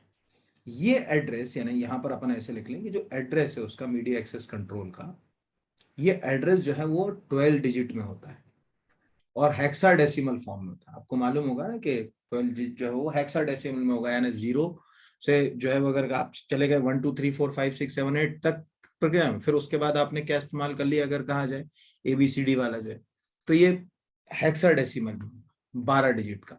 इस 12 डिजिट में भी अगर आप मतलब अगर ये याद रखिएगा इसकी जो लेंथ होती है, वो जो लेंथ होती है वो 48 बिट की होती है। मीडिया एक्सेस कंट्रोल एक 12 डिजिट का हेक्साडेसिमल नंबर है जिसमें 48 बिट की लेंथ में ये नंबर जो है वो डिवाइड होता है ना। इसकी जो लेंथ को कितना है तो 48 बिट जो है वो in length, 48 bits in length, ये आपको लिख दिया मैंने लेंथ में। इस 48 बिट की जो लेंथ होती है ये इसमें भी याद रखिएगा, ये लेंथ जो है वो दो हिस्सों में डिवाइड होती है, यानी 6 6 के हिसाब से, यानी 24 और 24। इसको कंफ्यूज मत होना, मैं फिर से बता रहा हूं। जैसे 12 डिजिट का हेक्साडेसिमल नंबर हो गया तो 6 डिजिट का हेक्साडेसिमल के पास कितने बिट्स हो गए 24, अगले 6 के पास कितने हो गए 24। तो जो शुरू के जो 6 हेक्साडेसिमल हैं यहां पर अगर कहा जाए, उसको पूरी तरीके से अगर कहा जाए वो निर्भर करते हैं कि जो मैन्युफैक्चरर होता है जो भी मीडिया कंट्रोल से जुड़ा होता है, या अगर कहा जाए उसकी आईडी होती है उसको रिप्रेजेंट करता है, कोई भी अगर कहा जाए ये आप कह रहे। और जो अगले जो है वो जो 6 नंबर होते हैं वो एक सीरियल नंबर को जो है वो मैन्युफैक्चरर के बताते हैं। हालांकि 2 लाइन में तो बड़ा कठिन है, आपको भी नहीं समझ पड़ रहा होगा, पर मुझे लगता है कि इसको समझाने में मेरे 15-16 मिनट लग जाएंगे। मैं इसको समझा तो सकता हूँ लेकिन काफी कॉम्प्लिकेटेड हो जाएगा आपको। आपकी सरल भाषा के लिए मैं आपको इतना समझा देता हूँ कि कभी एग्जाम में आ जाए, क्योंकि पिछली बार आ गया IPv6 128 बिट का, ये MPPSC ने पिछली बार ही पूछा है सेम क्वेश्चन, इसलिए मैंने इसको रखा है। और ये मुझे ऐसा लग रहा है कि इस साल शायद पूछ ही ले वो, कि मीडिया एक्सेस कंट्रोल के लिए एक 12 डिजिट हेक्साडेसिमल सिस्टम जो है इस्तेमाल किया जाता है, जो लेंथ में 48 बिट की लेंथ में होता है, 24 बिट की, उसमें दो जो है वो फेसेस होते हैं। ठीक है, कोई पूछेगा दो तरह के जो फेसेस होते हैं 24।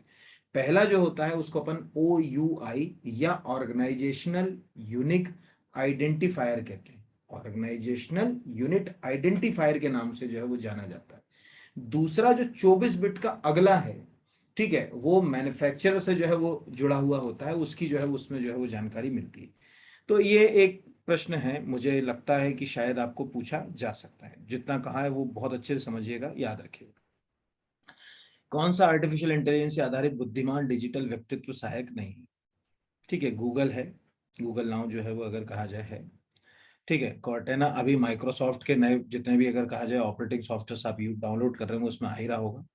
एलेक्सा तो इस क्लास में सबने सुन रखा होगा। WOT ये नहीं होता है, ठीक है, ये ध्यान रखिएगा। WOT होता है जो है वेव ऑन थिंग्स, जैसे इंटरनेट ऑफ थिंग्स है ना, ऐसे वेव ऑन थिंग्स थिंग्स भी है, उसको WOT के नाम से जाना जाता है। तो WOT जो है वो इसमें नहीं होता। कुछ नाम और भी आप इसके अपने तरीके से याद करेंगे, जैसे अगर आप एप्पल का मोबाइल इस्तेमाल कर रहे हैं तो उसमें सीरी का इस्तेमाल किया जाता है। ठीक है, एप्पल जो है वो उसमें सीरी जो है वो प्लेटफॉर्म का जो है वो इस्तेमाल किया जाता है। तो अगले के ऊपर बढ़ जाते हैं। निम्नलिखित में से किस एक का संबंध क्लाउड सर्विसेज के साथ है ना? क्लाउड तो समझते होंगे आप, जैसे आज आपके पास मोबाइल में कम से कम कुछ 10-20 GB की क्लाउड स्टोरेज होगी, सभी के पास मेल पे कम से कम 20 GB की क्लाउड स्टोरेज है। तो जो क्लाउड भारत सरकार की भी क्लाउड सर्विस है ना, गवर्नमेंट ऑफ इंडिया की, उसका नाम है मेघराज। तो क्लाउड सर्विसेज के 3 हिस्से होते हैं। पहला होता है इंफ्रास्ट्रक्चर एज ए सर्विस, बिल्कुल होता है। दूसरा होता है प्लेटफॉर्म ऐसे सर्विस, बिल्कुल होता है। सॉफ्टवेयर ऐसे सर्विस, ये भी होता है। लेकिन इंटरनेट ऐसे सर्विस क्लाउड सर्विसेज में नहीं आता। आप infrastructure as a service use कर सकते हो, platform as a service use कर सकते हो, software as a service use कर सकते हो, ये सब क्लाउड्स होती है, यानी ये क्लाउड सर्विस है। ये वाला बादल मत समझ लेना पानी गिराने वाला, क्लाउड मतलब जैसे 10-12 डिवाइस है, इनको आप सीधे क्लाउड नेटवर्क से आपस में क्या कर सकते हो, लिंक कर सकते हो या जोड़ सकते हो, ये क्लाउड सर्विसेज के लिए। और क्लाउड आपने देखा होगा आजकल एक स्टोरेज भी होती है, ठीक है, कभी कई बार आपने सुना होगा कि क्लाउड स्टोरेज भी आजकल जो है वो इस्तेमाल जो है वो की जाने लगी। तो ये क्लाउड का क्वेश्चन आ सकता है। इंटरनेट एज ए क्लाउड कभी मतलब सर्विस कभी नहीं होगा।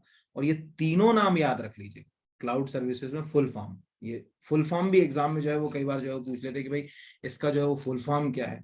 जैसे इंफ्रास्ट्रक्चर एज ए सर्विस कहाँ इस्तेमाल होता है, या IaaS ही लिख दिया तो हम क्या करेंगे, हमको जो है वो दिक्कत हो जाएगी वहां समझने में। तो इस तरह से जो है वो ये क्वेश्चन जो है वो आपसे पूछा जा सकता है। क्या आएगा वो देखने की बात है।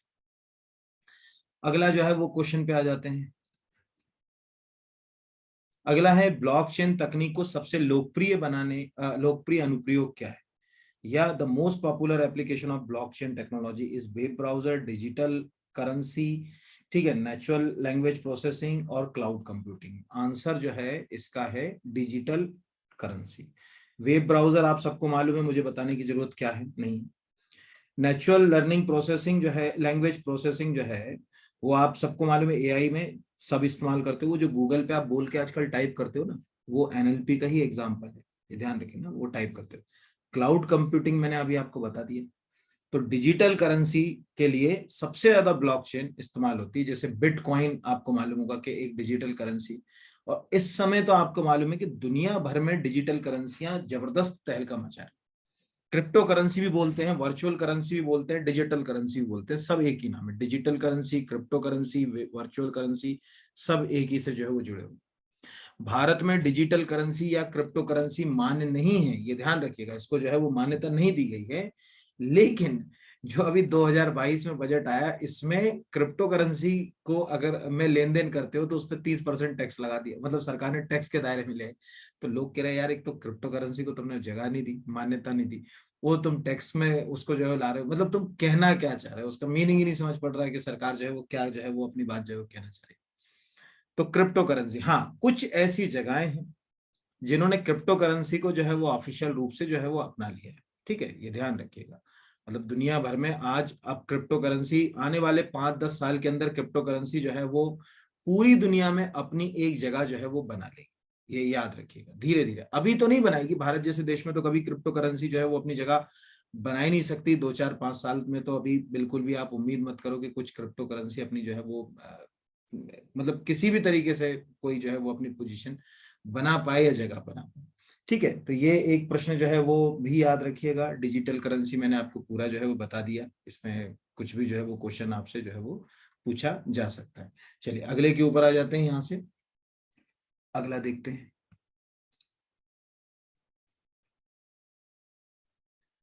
अगला है, निम्नलिखित में से कौन वेब सेवाओं के उपयोग को वेब पर मानव पहचान के अलावा भौतिक दुनिया से कुछ भी जोड़ने की अनुमति देता है? Which one of the following allows the use of wave services to connect anything in the physical world besides human identities on wave? Wave on things, Internet of Things, database management system या big data system? Answer is wave on things. Wave on things का मतलब है internet आधारित किसी website के माध्यम से अगर आप किसी फिजिकल चीज को कनेक्ट क्या कर पाए, कंट्रोल कर पाए। जैसे ब्लू लिंक नाम की एक टेक्नोलॉजी हंडोई इस्तेमाल करती है। आप अपने मोबाइल पर एक ऐप के माध्यम से उसको क्या कर सकते हो, मैनेज कर सकते हो, गाड़ी को चालू कर सकते हो, गाड़ी को बंद कर सकते हो। ये आप मान के चलिए वेव ऑफ ऑफ थिंग्स का एक सबसे अच्छा जो है वो एग्जांपल है। इंटरनेट ऑफ थिंग्स का सबसे अच्छा एग्जांपल है, आप अमेरिका में बैठे हो, भोपाल में आपके घर में AC लगा है, AC में वाईफाई है जो आपके घर के इंटरनेट से कनेक्ट है। अमेरिका से बैठे बैठे आप अपने घर का AC चालू बंद कर सकते हो। ये इंटरनेट ऑफ थिंग्स का एक एग्जांपल है। इंटरनेट ऑफ थिंग्स के सबसे अच्छा एग्जांपल है कि आप अमेरिका में बैठे हो, आपके घर कोई व्यक्ति आया मिलने के लिए, आपके घर ताला लगा हुआ है, अगर वो ताला डिजिटल बेस्ड AI टेक्नोलॉजी पे इंटरनेट ऑफ थिंग्स पर है यहाँ पर, तो आपने अपने वहां से ही मोबाइल से उसको लॉक को खोल दिया, उसको घर में बिठा दिया, टीवी चालू कर दी उसके लिए, लाइट चालू कर दिया, आपका एयर कंडीशनर चालू कर दिया। ये सब काम अगर मोबाइल से आप कर पाओ, यही सिंपल वे में अगर कहा जाए इंटरनेट ऑफ थिंग्स के जो है वो नाम से जो है वो जाने जाते हैं। तो ये एक प्रश्न जो है वो आपको एग्जाम में जो है वो आ सकता है, ये आप याद रखिएगा। चलिए अगले के ऊपर आ जाते हैं। अगला है निम्नलिखित में से किस का संबंध ई कॉमर्स के साथ नहीं है? Which one of the following is not related to e commerce? Cash on delivery, electronic data interchange, ठीक है, और flash sale, brick and mortar. तो आंसर है फ्लैश सेल। तो बहुत इंपॉर्टेंट है, आजकल बहुत चर्चा में है, और जो ई कॉमर्स रूल बनाए गए हैं उसमें भी कुछ स्पेसिफिक फ्लैश सेल जो होती हैं, जिसको पॉइंट ऑफ सेल भी कहते हैं, उनके ऊपर प्रतिबंध भी लगाया गया है। ठीक है, वो जो अचानक आता है ना फ्लैश सेल के, अचानक खूब सारी बिक्री कर देते हैं, मतलब लाइन खुल गई है, आप जो है वो 1 घंटे खुली रहेगी, इसमें आपको सामान जो है वो 80% छूट पे मिलेगा, ऐसी सेल सब फ्लैश सेल कहलाती है। कैश ऑन डिलीवरी इस क्लास में सबको मालूम है, पूरा ई कॉमर्स ईडीआई के ऊपर, ठीक है, इलेक्ट्रॉनिक डाटा इंटरचेंज के ऊपर ही टिका हुआ है। ब्रिक्स ऑफ मोर्टार जैसे भोपाल में न्यू मार्केट, अगर आप फिजिकल प्रेजेंस वाली किसी पे जगह पर जाकर कोई मतलब प्रोडक्ट को खरीदते हो, तो वो ई कॉमर्स में नहीं आता, उसको अपन ब्रिक्स एंड मोर्टार सिस्टम के नाम से जो है वो जानते हैं। ये भी एक क्वेश्चन जो है वो एग्जाम में पूछा जा सकता है, मतलब इस तरह के क्वेश्चन। ठीक है, चलिए अगले के ऊपर बढ़ जाते हैं। यहाँ पर निम्नलिखित में से कौन सा माइक्रो प्रोसेसर से संबंधित नहीं है? Which one of the following is not related to microprocessor? Clock speed बिल्कुल है भैया, क्लॉक स्पीड के बिना तो माइक्रो प्रोसेसर चलेगा ही नहीं। क्लॉक स्पीड हर्ट्ज में निकलती है माइक्रो प्रोसेसर के ना, हर्ट्ज में। इसीलिए जब भी आप किसी प्रोसेसर का खरीदते हो तो उसमें लिखा होता है ना कि अरे हमारा जो प्रोसेसर है वो 4 गीगाहर्ट्ज का है या 2 गीगाहर्ट्ज का। भी अपना मोबाइल में देखो स्पेसिफिकेशन में जाके, उसके प्रोसेसर की जो स्पीड होगी वो हर्ट्ज में निकलेगी। ठीक है, वर्ड साइज, कंप्यूटर में जितना भी आप विंडो अपडेट कराते हो उसमें लिखा होता है ना 32 बिट का है कि 64 बिट का है कि 128 बिट का है। ठीक है, ये वर्ड साइज होता है। यहाँ पर मेमोरी साइज भी उसी से जो है वो जुड़ा हुआ है। ग्राफिक यूजर इंटरफेस एक प्रोग्राम है, ठीक है, ये ध्यान रखिएगा, जो अलग से आप इंस्टॉल करा सकते हो, हर कंप्यूटर में उसकी जरूरत नहीं होती। तो क्लॉक स्पीड, वर्ड स्पीड और मेमोरी साइज, ये तीनों जो है वो इस्तेमाल होते हैं आपके प्रोसेसर में। जब भी कोई प्रोसेसर तैयार किया जाता है तो इन तीनों चीजों के ऊपर जो है वो टिका होता है। सबको मालूम है माइक्रो प्रोसेसर बनाने वाली दुनिया में 2 ही कंपनियां हैं जो सबसे ज्यादा काम कर रही है, एक है एएमडी और दूसरा है इंटेल। इंटेल ने 404 पहला प्रोसेसर बनाया था। जब मैंने बीएससी करा था तो मैंने उसको पढ़ा भी था उस समय, इंटेल का वो प्रोसेसर। तो मतलब आपको आज के हिसाब से जो है वो प्रोसेसर भी पता होना चाहिए कि सेमीकंडक्टर डिवाइस है। तो इस तरह से ये 50 क्वेश्चन हो गया। अब हमेशा ध्यान रखिए, जाते जाते आपको 2 मिनट और आपका समय ले लूं, जब भी आप कोई टॉपिक को तैयार कर रहे हैं ना, उसको करंट से जरूर कनेक्ट करिए। जैसे सपोज मान के चलिए, अभी मैंने अभी आपको बताया कि डिजिटल करेंसी, जिसको अपन लोग क्रिप्टो करेंसी भी बोलते हैं, बिटकॉइन। तो क्रिप्टो करेंसी में दुनिया में सबसे ज्यादा जो है वो बिटकॉइन जो है वो चर्चा में। अब आपको ये जब बिटकॉइन आप पढ़ो तो उसमें ये लिख लो कि एल साल्वाडोर नाम का जो देश है, वो दुनिया में पहला ऐसी जगह बन गई है जिसने बिटकॉइन को ऑफिशियल करेंसी के रूप में जो है वो अपना लिया। ठीक है, कोई पूछेगा कि किसने बिटकॉइन को अपनी ऑफिशियल करेंसी अडॉप्ट कर लिया, तो वो एल साल्वाडोर जो है वो उसने बिटकॉइन को जो है वो एज ए ऑफिशियल करेंसी की जो है वो अडॉप्ट कर लिया। ये एक जो है वो प्रश्न आपको पूछा जा सकता है। तो ऐसे लिंक करके अगर आप पढ़ेंगे तो आपको काफी जो है वो सहायता मिलेगी। उम्मीद है, एक और जाते जाते आपको बोल रहा हूँ, कोशिश करिए कि जो मदरबोर्ड के ऊपर चीजें लिखी हुई होती हैं, ठीक है, उनके पूरे फुल फॉर्म, जैसे जैसे ऑक्स लिखा हुआ है उसका फुल फॉर्म क्या होता है, ठीक है, या एसएमपीएस लिखा हुआ है उसका जो है वो फुल फॉर्म क्या होता है, रैम रोम इनके फुल फॉर्म क्या होता है, साटा, ठीक है, इनका फुल फॉर्म क्या होता है, ये आप एक बार लिख लीजिएगा, क्योंकि एक आध क्वेश्चन इससे जो है वो बन सकता है। बहुत बहुत धन्यवाद आप सभी को। बड़ी मुझे अच्छा लगता है कि आप लोगों का एक पॉजिटिव जो है वो सकारात्मक मेरे साथ जो है वो जुड़ाव है। और देखिए, मैं भी यही चाहता हूँ कि आप अच्छी जगह पहुंच जाए ना। मैं हमेशा ये सोचता हूँ कि अगर आप मुझसे जुड़े हैं तो मैं आपके लिए, मैंने हमेशा ये कहा कि आपकी सफलता में मैं केवल एक क्षणिक मात्र जो है वो मेरा अंश होगा। क्योंकि मेहनत तो आप ही की है, आप अपने एफर्ट से ही सफल होंगे, इसमें दो राय की बात नहीं। लेकिन आपको लगता है कि मैं आपकी कुछ हेल्प कर सकता हूँ किसी भी टॉपिक में, है ना, हिस्ट्री ज्योग्राफी, ऐसा जरूरी नहीं है। अभी एमसीक्यू तो अभी एमपीपीएससी के पेपर के लिए अपन तैयार कर रहे हैं। इसके जस्ट बाद जो हम सीरीज लेंगे तो आप मुझे बताइए कि आपको फिजिक्स में प्रॉब्लम है, केमिस्ट्री में प्रॉब्लम है, इकोनॉमिक्स में प्रॉब्लम है। मेरे इंस्टीट्यूट में मैं ही सब सब्जेक्ट पढ़ाता हूँ, कोई और फैकल्टी पढ़ाती नहीं है। ठीक है, मतलब हिस्ट्री भी मैं ही पढ़ाऊंगा, ज्योग्राफी भी, polity, economics, science, technology, robotics, सभी कुछ मैं ही पढ़ा। तो आपको जिस भी टॉपिक में दिक्कत है आप मुझे बोलें, तो उस पे अपन कोशिश करेंगे वीडियो बनाने की भी 19 के बाद। अभी तो अपन एक एक सीरीज में इस पहले फेज को कंप्लीट करें फिर। और कमेंट जरूर लिखिए, बताइए कि कहाँ कमियां रह रही हैं, क्या आपको अच्छा लग रहा है वो भी लिखिए। एक बात के लिए बस हमेशा क्षमा मांगूंगा कि बहुत विस्तार में, अब जैसे आप उम्मीद करते हैं कि सब चीजें विस्तार में हो जाए, वो बड़ा कठिन होता है, क्योंकि लंबा वीडियो आप भी देखना पसंद नहीं करते, है ना। तो ज्यादा से ज्यादा देने की तो हम कोशिश कर रहे हैं, उसको लिंक करने की मैं कोशिश कर रहा हूँ सब्जेक्ट के साथ, करेंट के साथ। और अपने फ्रेंड्स को शेयर करिए, उनको बताइए अगर अच्छा लगता है आपको, क्योंकि मुझे लगता है कि सही कंटेंट तक आपको पहुंचना चाहिए। हो सकता है मैं आपको उपलब्ध कराऊं, या और भी बहुत से लोग हैं जो सही कंटेंट उपलब्ध करा ही रहे हैं, सिर्फ दो राय की बात नहीं। तो बस इसी के साथ बहुत धन्यवाद, शुभकामनाएं, खूब मेहनत करिए, ईमानदार बनिए, ठीक है, बिल्कुल डू एंड डाई वाली मेहनत करना है अभी 18 दिन तक, है ना। मतलब उसके बाद खूब आराम करना है, अभी 10 दिन खूब घूम लेना, लेकिन अभी खूब जो है वो एफर्ट्स लगा दो, सब चीजें छोड़ दो। निश्चित रूप से आपको आपके सपने जो है वो जहां जाना चाह रहे हैं वो आपको वहां तक लेके जाएंगे। धन्यवाद सभी।